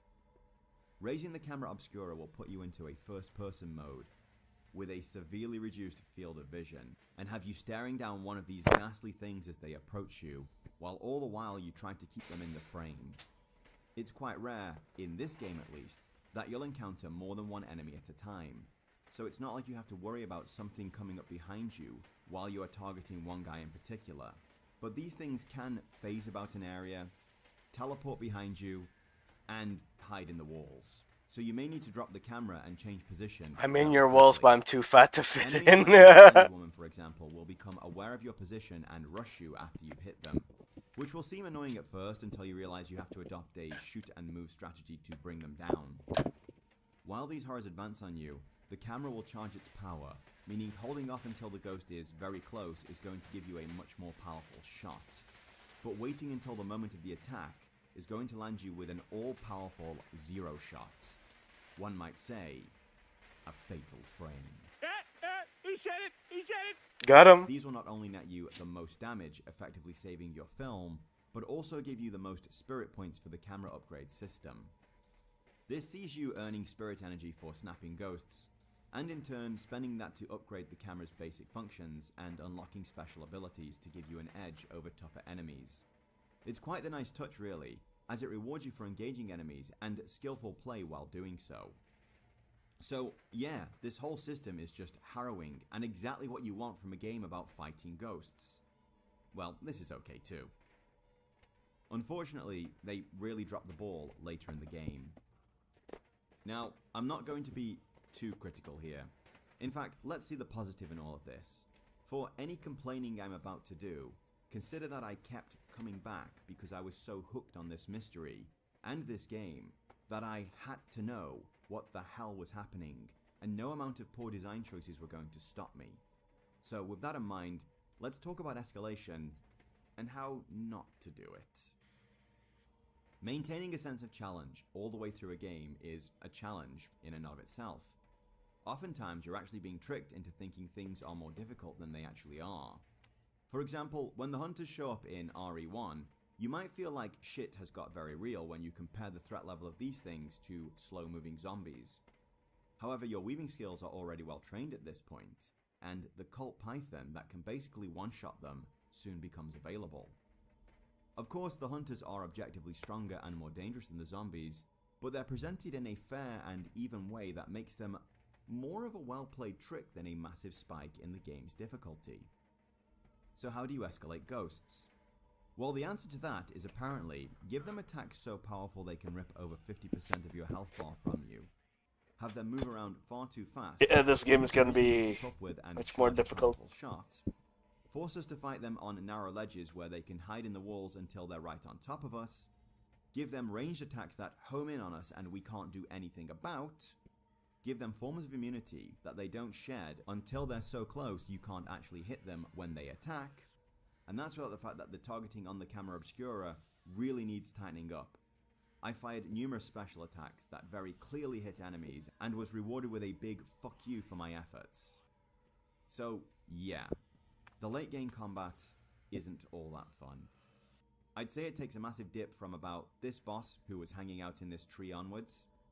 I am really glad I was playing on an emulator and had the chance to skirt around what I consider to be some unfair bullshit. I did wind up trapped in a room with one of these big fucking strafing priests and another powerful mini-boss at the same time, and had no choice but to deal with them both, and I was not at all enjoying my time. It also reduces the urge to explore and just see how things have changed from night to night, as at any point a game-ending ghost could pop and fling me all the way back to my last save point. I'm glad there's been a week or so and an entire playthrough of Project Zero 2 since my finishing of the game and me writing this part of the script, because I suspect I'd have been far more negative than I am right now, and the last thing I want to do is discourage people from playing this. Just know that the game is going to test your patience, but it is worth it in the end. The last boss isn't all that tough despite her ability to one-shot you, and overall this is a great system. It just isn't showing the best it can be in this game, which given how old this is, it's kind of understandable. Gampang banget buat bantuin kita kejar target. Thank you banget. Karena dengan solusi B2B dari ekosistem GrabOvo, terus tingkatkan produktivitas, kontrol, dan efisiensi perusahaan.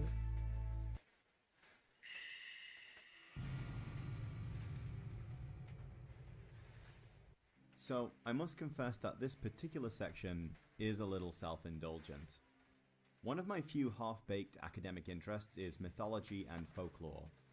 I'm especially interested in tracing the origins of certain supernatural and mythological creatures back to their original sources, and seeing not only how they transformed into what we think of now, but how that modern image has gone on to kind of usurp all previous versions of it. Ask most people what a vampire is, and they're probably going to say something along these lines. And while they may acknowledge that this image of the modern romantic vampire has probably been distorted somewhat from its original form, they'll likely have the idea that our current idea of vampires is something that's been around for many hundreds of years and evolved organically over time, and not something conjured in the mind of one, maybe two people at best in the 19th century. Prior to these books, most people thought of parasitic walking corpses as something closer to this, and no one imagined for a second that being one would be cool or sexy in any way.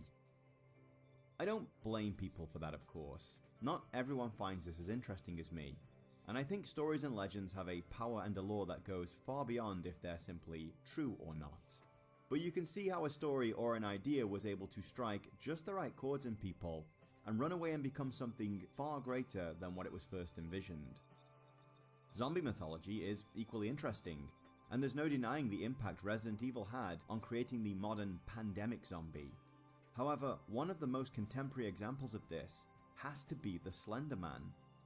He's doubly fascinating because he was created in the internet age, and we can easily track his transformation and evolution from the winner of a Photoshop contest to a multimedia sensation that people have become so hung up on that they've even tried to rewrite the mythology of the character and imply the photo was real and the story is a generations old folktale. Very similar to what happened with the ghost of Oiwa-san and the kabuki play Yotsuya Kaiden. So I wanted to dedicate a few minutes to examining the creation of a new Japanese legend of sorts, one brought about by 5 little words that were added to the American version of Zero, Fatal Frame. Now, just a fair warning before going in, there is going to be some cringe here, but it's certainly interesting to find another supposed ancient folktale that's been created in the information age, albeit at an earlier stage in the time of MySpace and strong bad emails. So just to lay out a mission statement here first, Himuro Mansion does not and never has existed. It isn't even based on any one real place, supposedly haunted or otherwise. I don't care what poorly researched or disingenuous articles on the internet say about this, or what weirdos on Japanophile forums claim. There is no mansion, no strangling ritual, and, well, actually there is a kind of Hellgate in Japan, but it's not what you think it is. The 2 major religions in Japan are Shinto and Buddhism, and as far as I can tell, neither of these has ever practiced human sacrifice. Certainly not Buddhism. There aren't even any gods to sacrifice to there. If you look up Shinto human sacrifice, you'll find a reference to Hitobashira, or the human pillar. This was the act of enshrining, read burying alive, a person at the foundation of a new construction site to calm the kami in the land before digging it up to lay foundations. However, if you do any serious digging into this, you'll soon realize that it probably never happened. I mean, who knows exactly what happened in one isolated community or another in a time before Japan's unification and better public records? But it seems much more like a story that people told about other settlements they'd never been to than something that actually happened. When questioned about rituals in the interview in the Zero Perfect Guide, Shibata-san said, "The game also includes themes like rituals. Was there any particular interest in this area? Personally, I've never liked such things. We didn't specifically collect materials for that, but most of the inspiration came from manga." So basically, he made it all up.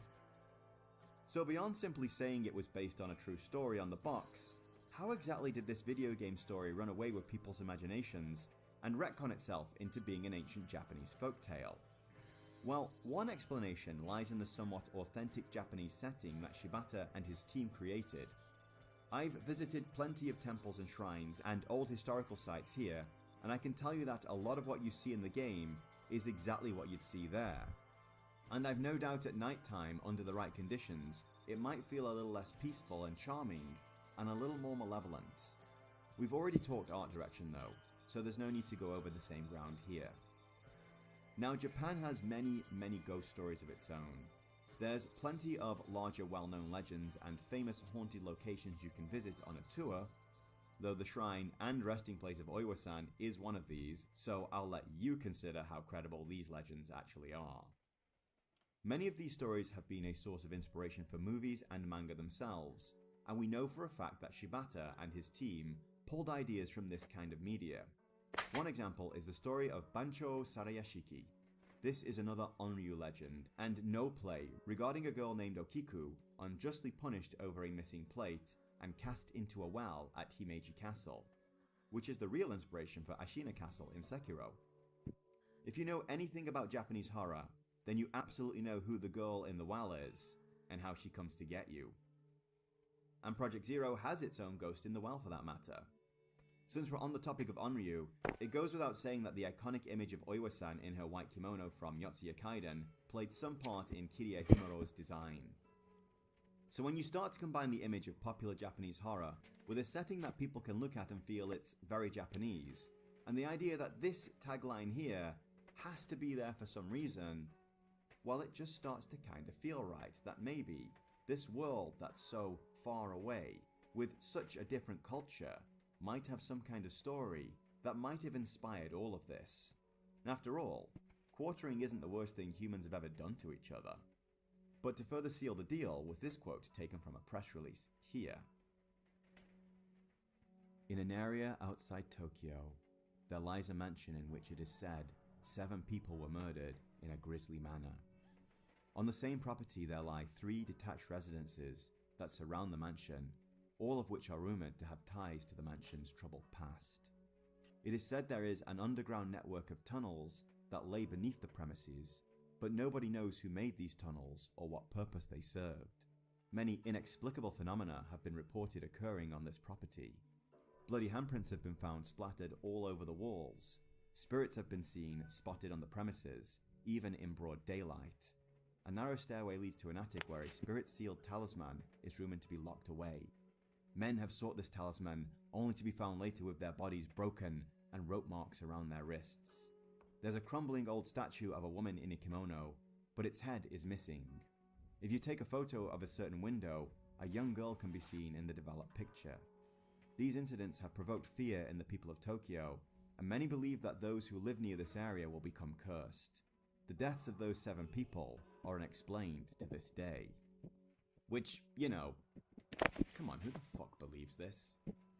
The quote is only paraphrased on the Wikipedia entry, but is laid out in full on the Lost Village Zero wiki website, which is a great resource for all things Project Zero. The Wikipedia link leads to an IGN article which does not cite any source, and has a couple of random pictures of Japanese houses and shrines mixed in with the game images, but again, doesn't give any information about where these pictures were taken, though Google Lens can shine a light on some of them. But honestly, these could be any stock photos of any shrines anywhere in Japan. The Lost Village wiki though, that's a bit better, since they have this link here. That's completely dead. Okay, let's check the Wayback Machine. So this is clearly some kind of Fatal Frame promotional page where the so-called press release with the so-called quote probably existed at one time, which hardly seems like a credible source. But okay, I went a step further. If this house is so notorious, it shouldn't be that hard to find, right? And yet, it doesn't appear on any websites about Japanese ghost stories that can be found by searching in English or Japanese. It's only ever found in reference to Himuro Mansion and Fatal Frame. Almost like these two stories emerged about the same time. Now my kanji isn't great for sure. My Japanese is conversational, and I only really know a few hundred kanji that I see every day. So it's not like I did the most exhaustive search possible on this, but again, a story this famous in Tokyo shouldn't be that hard to track. Likewise, searching for terms like Japanese famous murders turns up results that frankly make me think we don't deserve to be on this planet. So maybe we can start putting it all together. Fatal Frame was published and marketed in Japan and America by different marketing divisions within Tecmo. The American marketing team added the tag to add intrigue and appeal to the game. The European release was published by Wanadu, and the true story tagline isn't in the UK release. Shibata-san may have been aware of what the USA marketing team were doing, and even signed off on it, but I'm quite sure he never said these words. I mean, you think such an important inspiration as this very strange house with its tunnels and mysterious deaths would be something he'd talk about in his Japanese interviews too, and I've not been able to find any reference to it by translating any of these. So, where does that leave us? Well, with absolutely nothing. I'm sorry guys, but it's a total dud. Honestly, it would have been nice to discover an actual place that inspired this mansion and take a trip out there, but it's a total fabrication. I mean, I did find out about Oiwa's shrine, so that was cool I guess. But hey, why let facts get in the way of a good story? After all, stories are a great source of inspiration for us. They excite us and fuel our imaginations, and remind us of just how little we understand of this incredible universe in which we live. And if it's not especially harming anyone, is it that bad? I mean, this story set me off on an interesting adventure of my own, so I can't exactly complain, and I feel I know more about this game's development and actual inspirations for having tracked down the interviews that I did in order to try and puzzle this out. And as a marketing ploy, well, if people are still making videos and writing blogs about this supposed ancient Japanese folktale even now, even with all the evidence out there in plain daylight for anyone to find, we have to admit, it certainly worked. Nippon Elastex 3-in-1 dengan They literally name it Nippon. perlindungan lebih. Second time that ad pops up. So, as you no doubt already can guess, our 3 Nights of Terror climax beneath the Himuro Mansion at the very Hellgate itself. We've been on a mission to find pieces of this shattered divine mirror, as this may be the only thing capable of defeating the malice, and we've got 4 out of 5 pieces. The bizarre time shifts we've been experiencing finally allow us to catch up with Mafuyu, who has been kept alive because he bears a shocking resemblance to Kirie's murdered lover, and she's in mind for the two of them to spend eternity Oh together no, down toxic here in the dark. relationships. We have our climactic battle with Kirie that ends with the camera obscura being shattered and the source of its power revealed. That's right, the final piece of the divine mirror was at the heart of the camera, and is the reason it was such a potent weapon against ghosts. Now, if you've been paying attention to the story through all the documents, you'll know this is more than just a happy coincidence, but I'll let you investigate that part for yourself. Reforming the mirror and inserting it into its place, blast the malice back into the Hellgate, freeing Kirie from its power, and we all live happily ever after, right? Well, no. The Hellgate may be closed, but it needs sealing up, and the only one who can do that is a rope shrine maiden. It seems Kirie harbors a great burden of guilt for not fulfilling her sacred duty, and she is finally able to confront that and condemn herself to hold back the darkness eternally, and give Mafuyu and Miku their chance to escape. Mafuyu, however, chooses to stay. He chooses to stand with Kirie in the dark and be the light of hope that she needs there. Hope to carry on for all time. Miku-chan escapes without her brother, and we see she is not the only one who has finally been allowed to leave Himuro Mansion. I guess one big question we're left with is, what do we take away from any of this? This isn't an Alessa Gillespie situation where everything about what happened to her is objectively wrong. The Himuro family and their awful ritual really seem to actually work. I mean, there are some plot holes for sure. The Malice, once freed for example, seemed quite happy to just inhabit the Himuro Mansion and only take those unlucky enough or stupid enough to wander into its domain. It didn't spread across the world and bring about some kind of supernatural apocalypse. Also, previously, the ritual had needed to be renewed every 10 years, meaning the rope shrine maidens were either too exhausted and used up to hold back the malice at that point, or their period of indentured servitude was finished and they finally got their just rewards. This might be the function of the moon shrine though. Since the bodies of the previous maidens are enshrined there, it could imply they become Shinto kami after their servitude is over, though why they don't use their divinity to stop this themselves is anyone's guess. Kirie, however, will have to hold closed the door to Yomi indefinitely. But that aside, how do we reconcile this? How do we say that this is without a doubt the best solution to this problem? That no other options are available, save for the suffering of an innocent both during one of the most painful forms of execution imaginable, and the burden her soul must bear from that point on. Kirie makes a great sacrifice for the world, and that's admirable. It speaks somewhat to the Japanese collectivist ideology that places the needs of the group above the needs of the individual, but also kind of plays on the more dangerous aspects of that ideology, and how it's regularly used to bully people into working abusive hours, move away from their family and friends, and become isolated and more or less married to their jobs. There is definitely nobility in placing duty, especially duty that spares potentially thousands of people from suffering above your personal desires. But there's just something very wrong about a world that creates such a situation in the first place. I've browsed around Reddit on this one too, And it seems to be a theme in the games that you just need to let the Shrine Maidens do their thing, and men interfering especially are a big problem. And in Kirie's case at least, I'm going to say you're absolutely wrong. Well, you're wrong where her lover is concerned, but not with how he was dealt with. This is because to begin with, she and all the maidens who came before her are placed in an unfair double bind. They have this sacred duty thrust upon to them for the sake of winning a game of hide and seek without knowing what the stakes were in the first place. Then they are kept isolated from that point on and told that they will endure this ritual and take on this horrific burden, and that they must willingly give up all worldly attachments in order to do so. Are you seeing the issue here? You must freely give up all your attachments and choose this dark yet noble path of your own free will, because if you don't, something truly awful will happen. But that's impossible. You can't willingly give something up or sacrifice something if you don't have the choice to keep it, and certainly not under the threat of something terrible for not giving it up. So in that regard, Kirie's love is showing up and offering her another choice. Some might say, the path of temptation. Though this is far more innocent than that. It's only through knowing and understanding that there is a second option that she can truly make a sacrifice. Still, none of this sits well with me. This is I understand deep that this shit. is horror. Like, and holy. in horror, we rarely, if ever, get the happy ending we hope for. Signalis broke my heart many times over. Silent Hill 2 left me dumbstruck from the moment I put the tape in the VHS player to the moment the final credits were over, and even after that.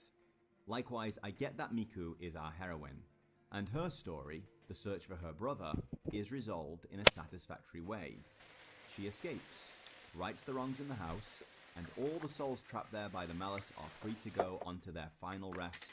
And while I admire and respect Kirie's sense of duty and genuine self-sacrifice, and indeed Mafuyu's, I have some serious questions to ask of whatever powers in this world orchestrated this terrible fate for anyone.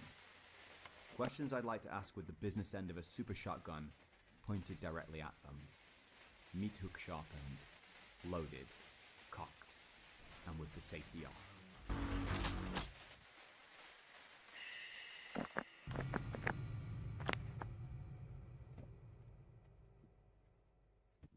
Project Zero is one hell of a trip all the way down to the very bottom of the realms of horror. It has a story that's well crafted that, even at its climax, leaves us somewhat unsettled and concerned for the future of the world we've just found ourselves in. It reveals itself in a way that's intriguing, and keeps you wanting to come back to this mansion and uncover the next piece of the puzzle, even knowing just how stressful a trip around here can be. The game really is at its best though, when more or less nothing is happening. When you're just walking around this silent, creepy old mansion with this sense of growing dread that something is waiting for you just around the next corner, and is absolutely intent on making your life miserable when you meet. Of course, there's no way the tension and suspense would work without a very real threat to actually show up at some point, and the combat that forces you to get as close as possible to very dangerous enemies and look these nightmares right in their eyes is an absolutely awesome idea on paper, just one that needed a few more iterations to land. Despite its issues though, this really was an incredible time for me, and uncovering the truth of its development and how the mythology around the game exploded has been really interesting. While Project Zero didn't score the 80s or 90s of the other two heavyweights of the genre, I'd say it absolutely earns its place among the greats, and could very well be the scariest of all three of these titles. So, yeah, color me hooked. I am absolutely down to continue exploring the PS2 days of these games, though hopefully they won't try the same marketing bullshit twice. Wait, will they? Oh, thank God. So it's usually about this time that I tell you what's next, right? And if you were around for the Grim Fandango video, you might be expecting some kind of thief-adjacent content on this channel around now. Given that I'm uploading this for release on Halloween, it's entirely possible said content exists, but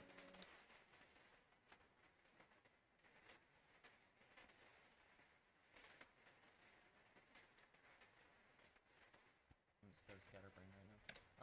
took a screenshot of that, then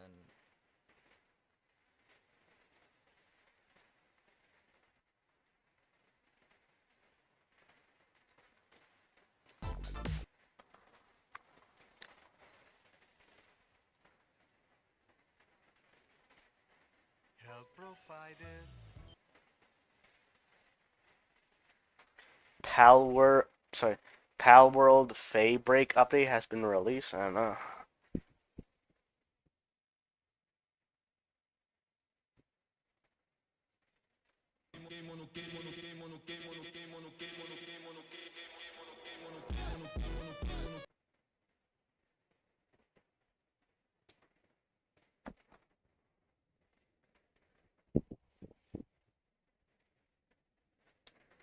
Make low poly models look amazing with this simple gradient by Molten Bolt.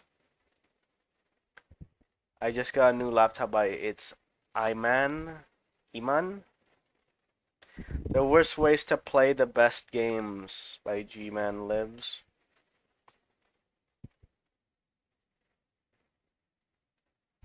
Low quality Mio Hondo Step.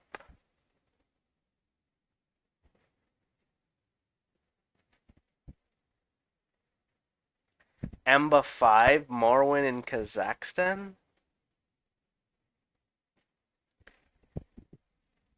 Did Black Ops 2 predicted 2025 correctly by Relo? I don't know. Genuinely disturbing YouTube poops.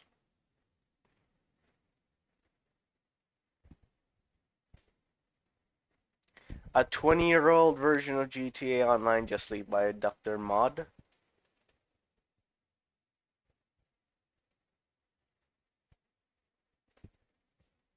Sonic film trilogy discussion, the research log.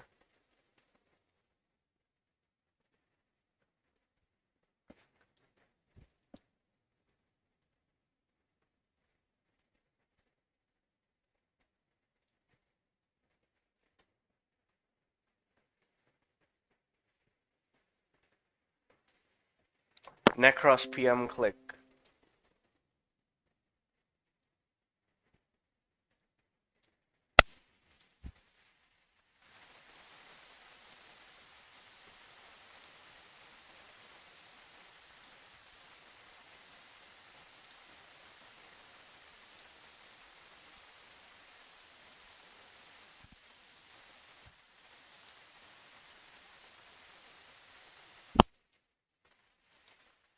Six moves.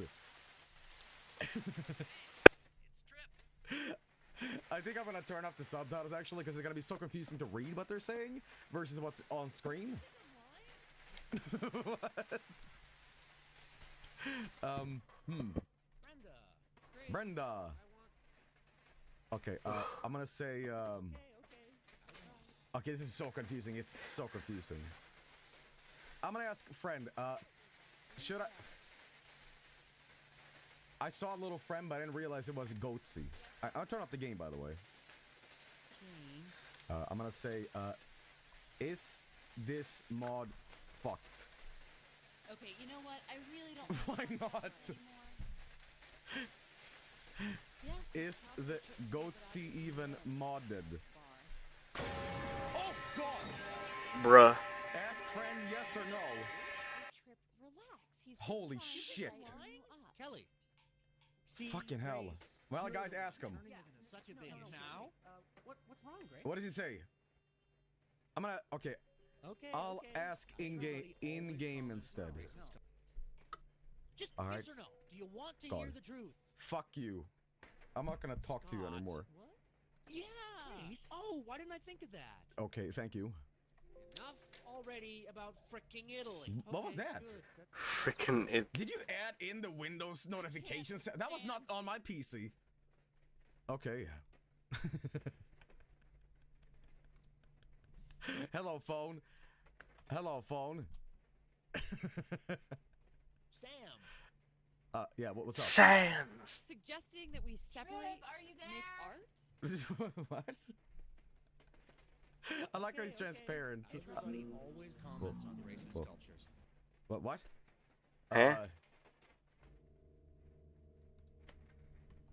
Trip, there's more. Yes, but this rum is a problem, isn't it? Thanks. Grace. Okay, I'm gonna have a drink. I'm gonna have a drink. We've got a great life. Trip, don't exaggerate. It was simply a weekend getaway. Have a drink to stop the pain. It's your mother. Oh shit! Trip. Look at Trip. His ass is in his face is in his ass. How do I convert this? What's with that face? Yes, but the rum is... Yo, you boogalizing, dude. You think this is romantic?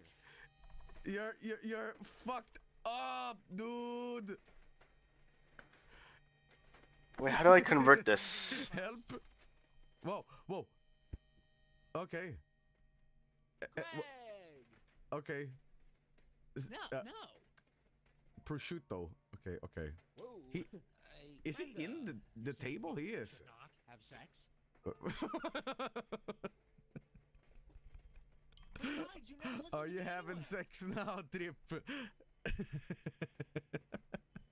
No, this looks pretty good. Maybe later. Hands. Breaking dishes in the kitchen. Was he always standing at the table? Was the table always here? Did you mod this? Okay, well, I'm gonna check on. They couldn't stop fucking moaning. For us, I'm gonna open an amazing, exquisite Bordeaux. I'm not gonna check in on them. Are you there? Trip, come on, that's not funny. Okay, Trip, I need. Honey, I got a rummy in my tummy. I forgot. What song is that? You too. Yummy, I got a rummy in my tummy, or something like that. I remember like Timon and Pumbaa used to makes it like a cover or parody, whatever. And Timon and Pumbaa. Timon. Oh goodness, my back.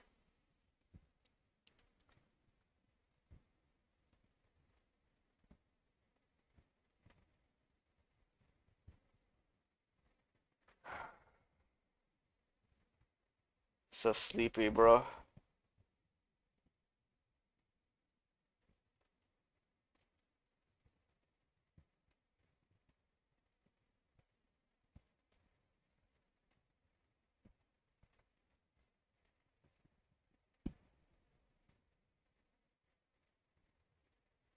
Boring humans Because you can't live without this Tuscan stuff. sun-dried You're tomato spoiled. and you I've can't admit ever it. talked to.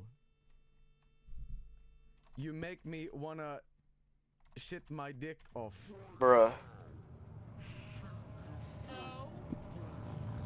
Okay. What?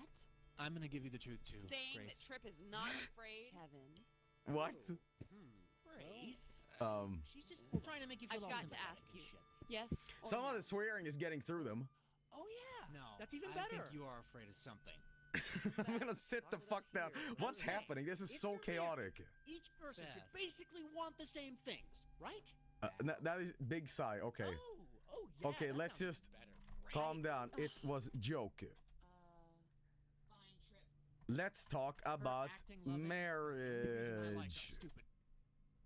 Why don't you stand between us? Yeah. We need Okay. to talk about both of us. Okay. Okay. Suggesting that we get divorced? Okay, good. I'll just whip up these bad boys real quick. Oh my God. Get divorced, lol. Let's see what they say. I might win this one. Crazy. Goddamn cussing. Oh, you hypocrite.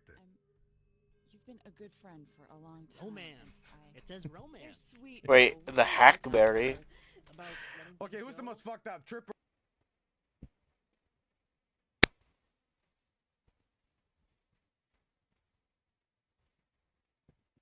Vivo X200 series. No, I don't want ads. No ads, please. Sekali lagi nama saya Coret Moko. Hello guys, welcome to my channel. Today I'm going to introduce you my newly designed Cyberdeck handheld, which I will call it the Hackberry Pi. So the Hackberry Pi is powered by Raspberry Pi 02W, and with two swappable batteries. So we can just swap the battery in few seconds if the battery voltage is low, and we just don't need to worry about the battery life anymore. So the Hackberry Pi has 3 USB ports, so one on the left and 2 on the right side. So, and let's power it on by switching the red switch on button. So on top there's an LED indicator to show if the Hackberry Pi is working or not. And also the Hackberry Pi has a 4-inch display with 720 by 720. I want to show you guys this. And after we power it on, if we type the keyboard directly, it won't output anything unless this is cool. we press the red key next to the power switch. So only then we can type with the keyboard, and also the battery voltage indicator will be turned on. So we can see currently we have about 50% capacity of the battery, and we can now run some single commands like say matrix, or I don't know if you guys could hear it, but enter the desktop environment by typing start X in the terminal.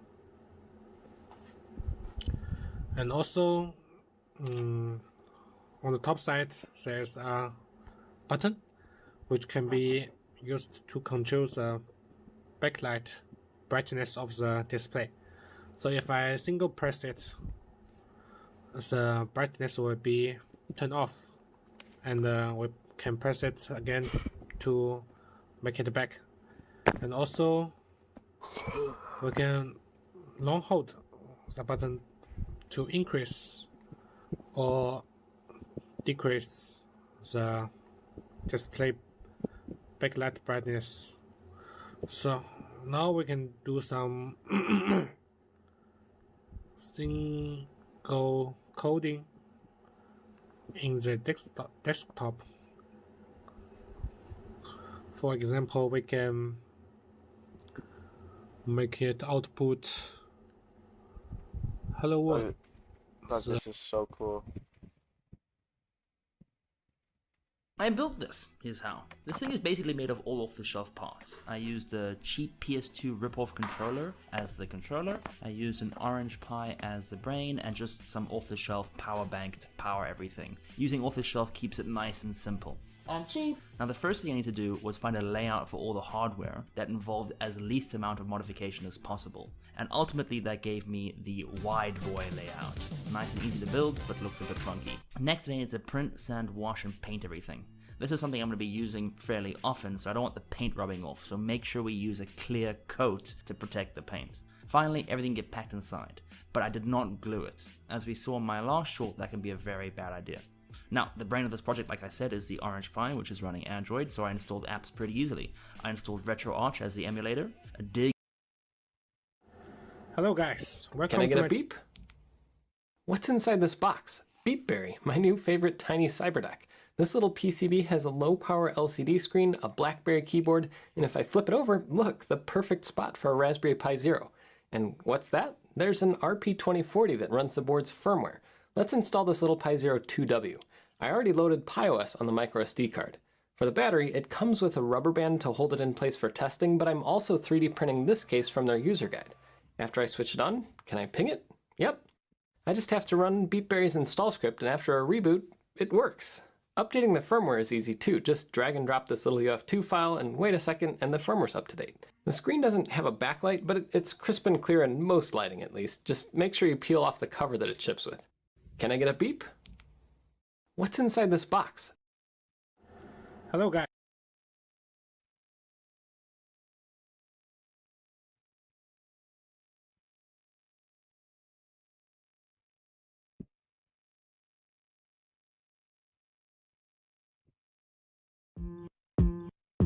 What's up YouTube?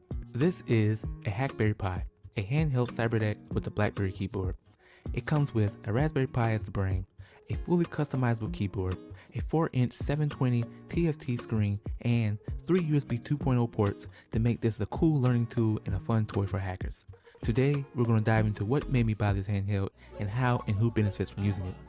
This is the Unboxing Gadget. Let's dive in and explore. Alright, so here it is, the Hackberry Pi. Now, before we dive into the nitty gritty and taking a look at the actual device, let's check out and see what this officially is and who designed it. Now, the Hackberry Pi was a device designed by Zyteo Tech. They have some pretty cool products and they do some pretty cool things. One of their main selling points is a detachable BlackBerry keyboard, and they create these from existing Blackberries, which is pretty cool.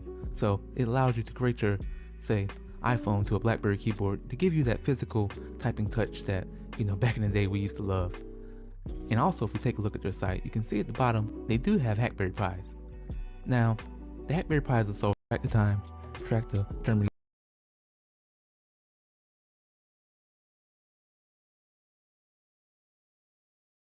Whiskas Kantung.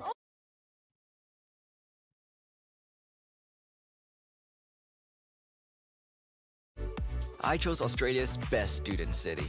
Make Melbourne your choice for study. This is a tiny computer that fits in the palm of your hand. The full power of Linux. Hackable, tactile, simple. Featuring a very unique reflective memory LCD, a physical keyboard, and powered by a Raspberry Pi Zero. This is BP.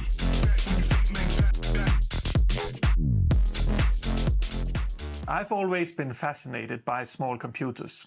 Nowadays we all carry with us an extremely powerful computer in our pocket. But smartphones are boring. BP is fun. Let's take a closer look at BP and the one huge flaw that it unfortunately suffers from. Having quick access to a Linux terminal can be quite useful, such as for carrying around your favorite pen testing tools, or for SSHing into a server for some quick maintenance. And actually I find that I'm also using BP the other way round. Having it connected to my local network, I can SSH into BP from my main computer, and not only do various configurations more easily, but also transfer files and manage tools on the device that I want to take with me later. BP is also a fun little device for connecting to some retro BBSs. Although since the screen is only by default a 50 by 30 character display in black and white, you will have to find BP Linux someone else and is made by Fumi and booting my software to work. It's a version of Raspbian to make. There are also attempts at getting a simple by moving the cursor. Recently, you can also buy a clear case on their website. There is, however, a huge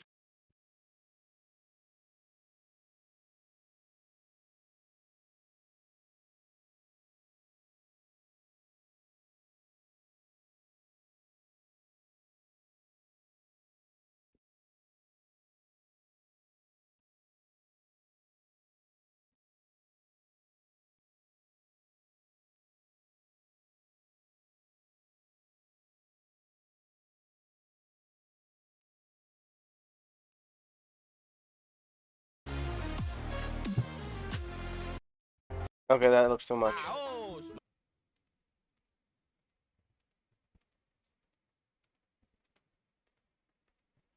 What's happening?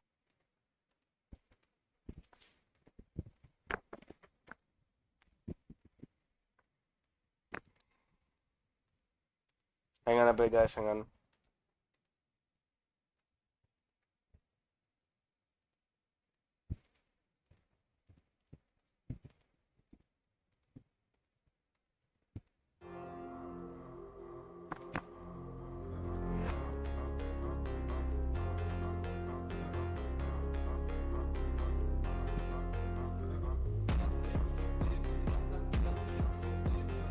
Slay by Intern X IKZ.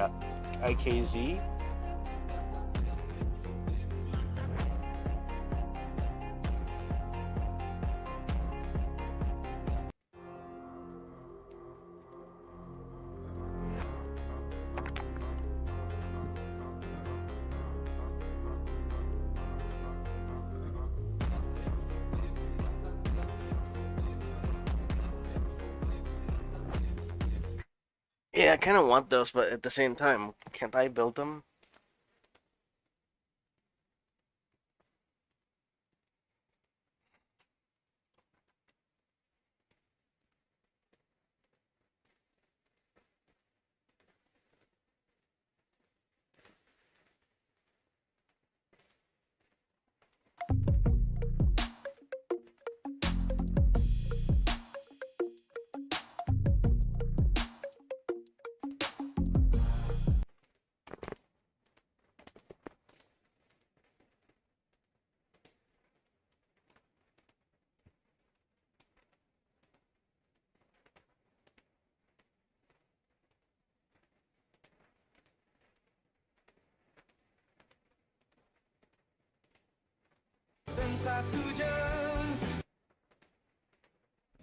USB-C charging, full Linux support, sort of.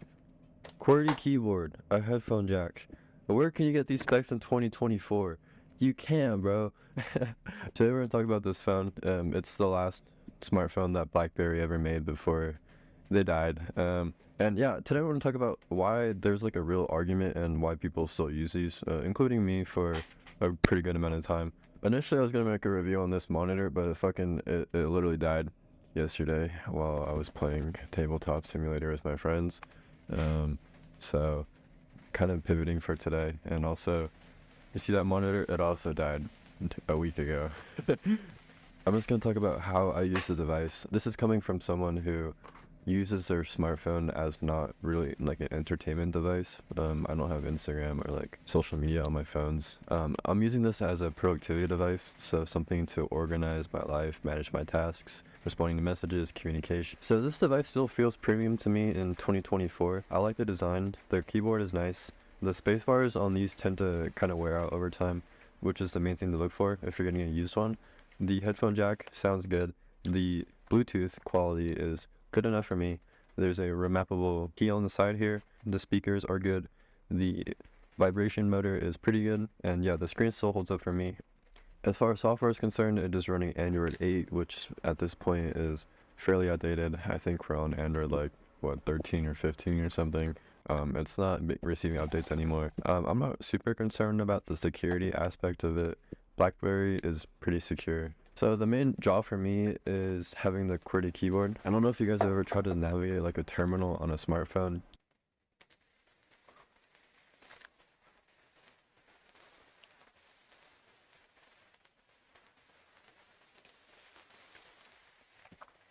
Welcome back to my project, it's Eric. Do you remember that I worked on a project called ESP32 for a while? This ESP32 based device is equipped with a physical keyboard to easily receive input from the user. I had a lot of fun working on this project. It was an opportunity to create simple but great applications based on LVGL with the ESP32. Remaking the video like this made me wanna work on it again. Personally, I still prefer a physical keyboard when typing something. A virtual keyboard works well, but physical keyboard makes entering large amounts of data much easier. Let's say we need to put in one.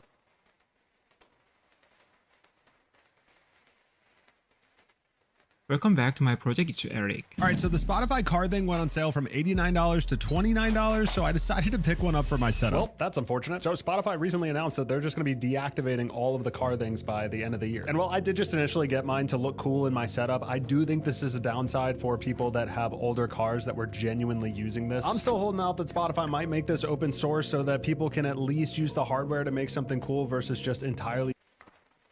Welcome back to Almost fucked up. Trip or Grace right now? I gotta give it to Trip. Trip is reaching it to straight in hell, you know? Yeah, I just had to have this view. Somebody said somebody should make a mod where Trip is bald. Jen. Lorek, if you're still watching, is there any way you can mod the game super quickly and make Trip bald? I would laugh my fucking ass off. Okay, if you can actually make this happen. Sure, whatever. Bald. No. No.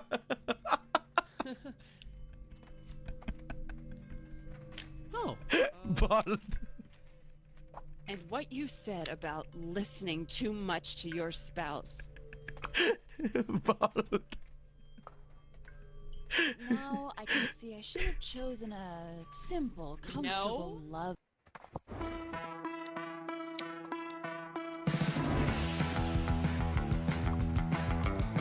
Alright, hang on a bit. I need to get water.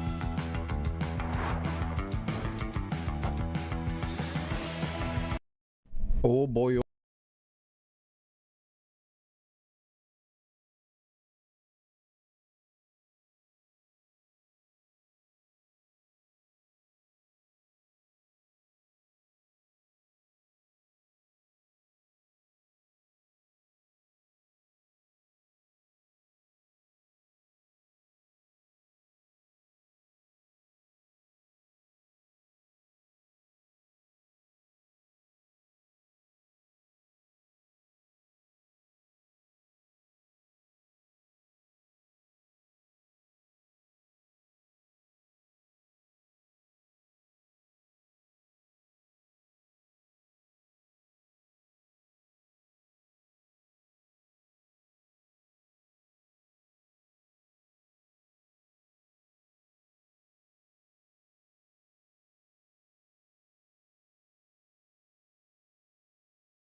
Alright, I'm back.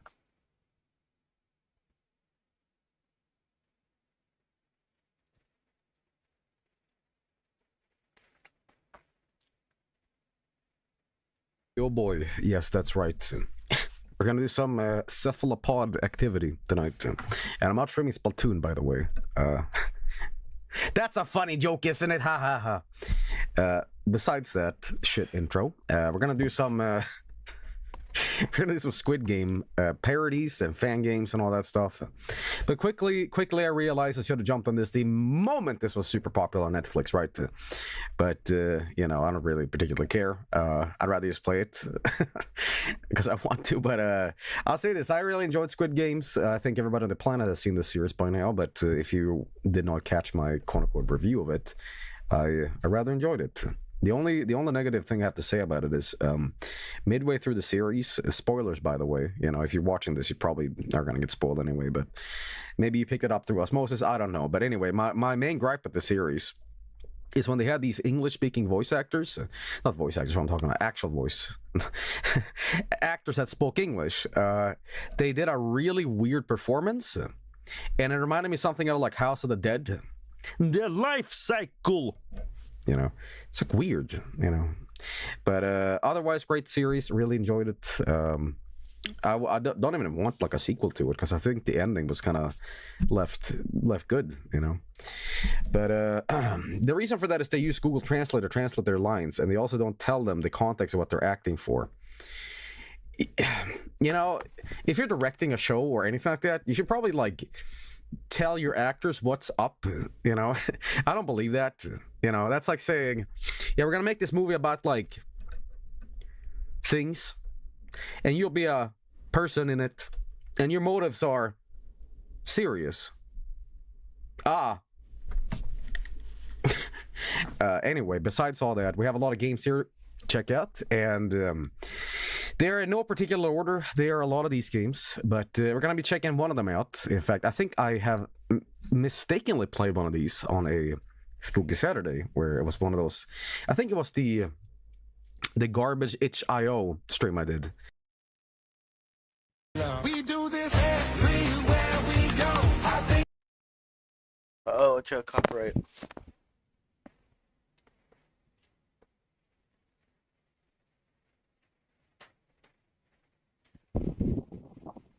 Who's there? Oh, it's Flu. He managed to open the door. Hey, boy. How you doing? Yeah, my door wasn't like completely closed. It was like open a bit. Hey, boy, welcome. Come in, come in, come in, come in.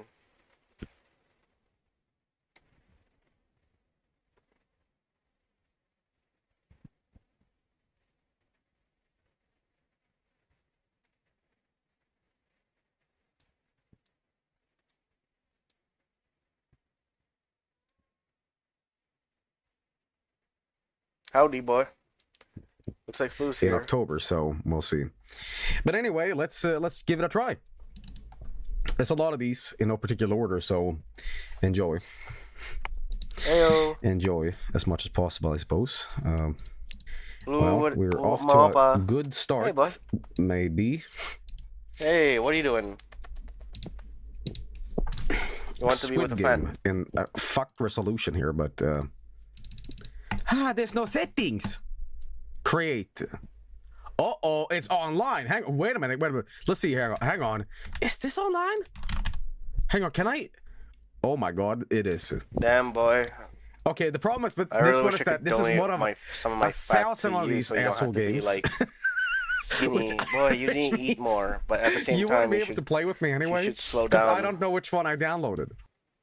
That's why you sometimes regurgitate. You eat too fast.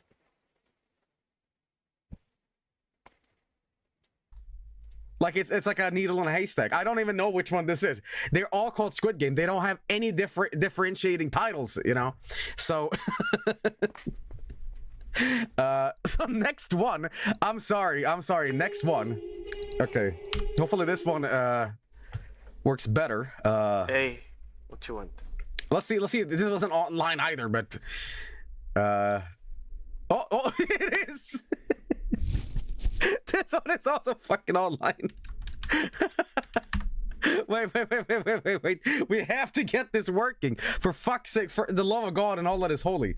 All these games are probably online. Oh shit, this is bad. Let's just play. Let's just play, man. Let's just play. Well, here we go, ladies and gentlemen. Hey, boy. Mopa.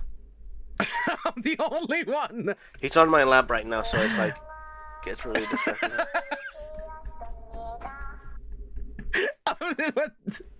Alright, well, so be it.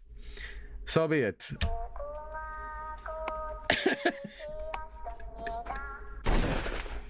What?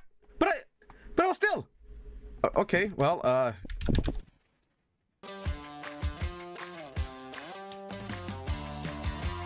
Alright, so how do we do this? Yeah, Flu is here.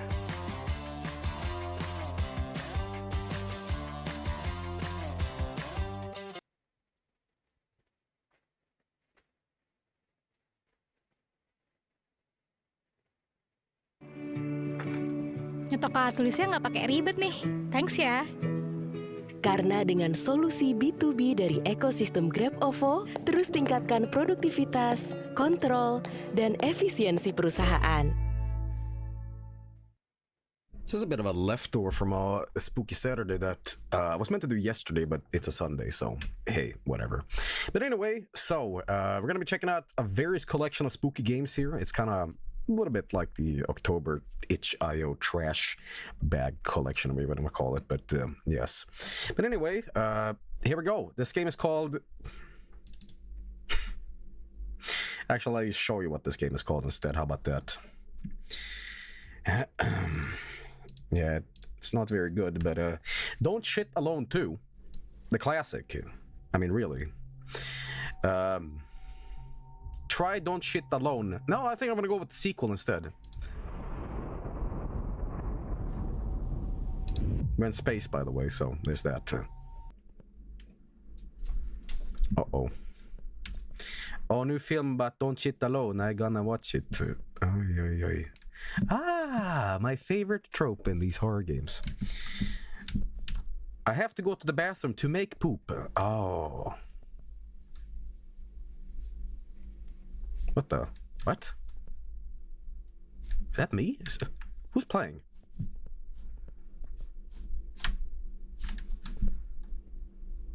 Oh, this is a movie. Okay. This has like Joe's House qualities to it. Hey, boy. Okay, what is this? Yeah, he's falling asleep right now. It's kind of scary, actually. I don't know what's in here, but that's gonna be jump scary, isn't it? The mouse sensitivity is pissing me off. It's like, do you hear how much I'm struggling to do this? It's like, I don't know why people play with low mouse sensitivity. It's like, do they just have like the biggest like mouse pad and mouse in the world? Okay, I got this.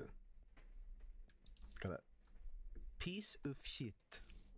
PC shitty. Ah, okay. Okay, well, he's gotta...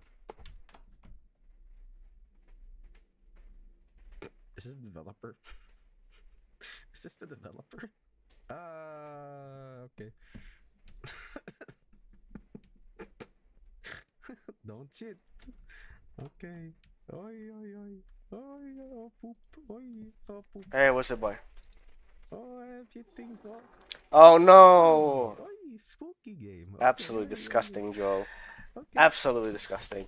Thank God my fur baby doesn't have to hear that wet fart noise. It's always like that. Thank goodness my flu boy doesn't have to hear that.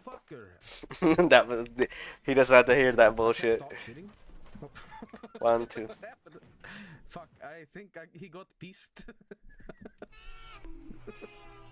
What's happening?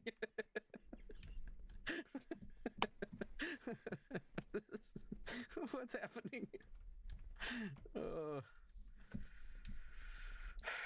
I need fuse. Well, we gotta get fuse. Okay, excuse me. Joel, you didn't wipe. Well, it's okay. I'm a gamer, man. Here we go. Oh, it's him. Something missing.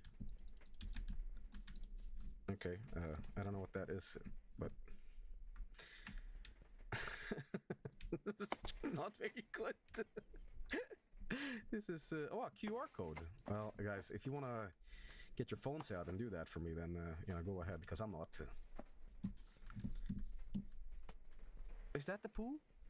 No, it's just bad graphics. Ah. Okay, well, we need to find this fuse. Funny virus. That's a spray that I can't pick up. Alright, well. This feels like that Chucky game, you know? It has, like... Oh, Jesus Christ, I fucking hate this mouse! Okay. Can I go in here? No, I cannot. God. Do not make games with this mouse sensitive. I'm just telling you right now. Do not do that. Okay. Wait, I can do my mouse setting. My mouse has a setting where I can literally like make the DPI super extreme. It actually saved my ass here, but it's not meant for that. I don't know, whatever. Pick up fuse. All right, left mouse button. Okay, what the fuck? All right, not too bad.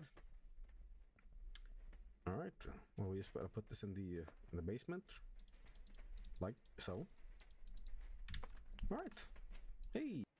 All right, I'm done at this point. Like, I'll continue some other later once I'm I'm done sleeping. Right now I'm fucking tired. So thanks for those who are watching. Really appreciate it. Thanks for having your time to watch me stream and stuff. And I'll see you on the next one. Ciao.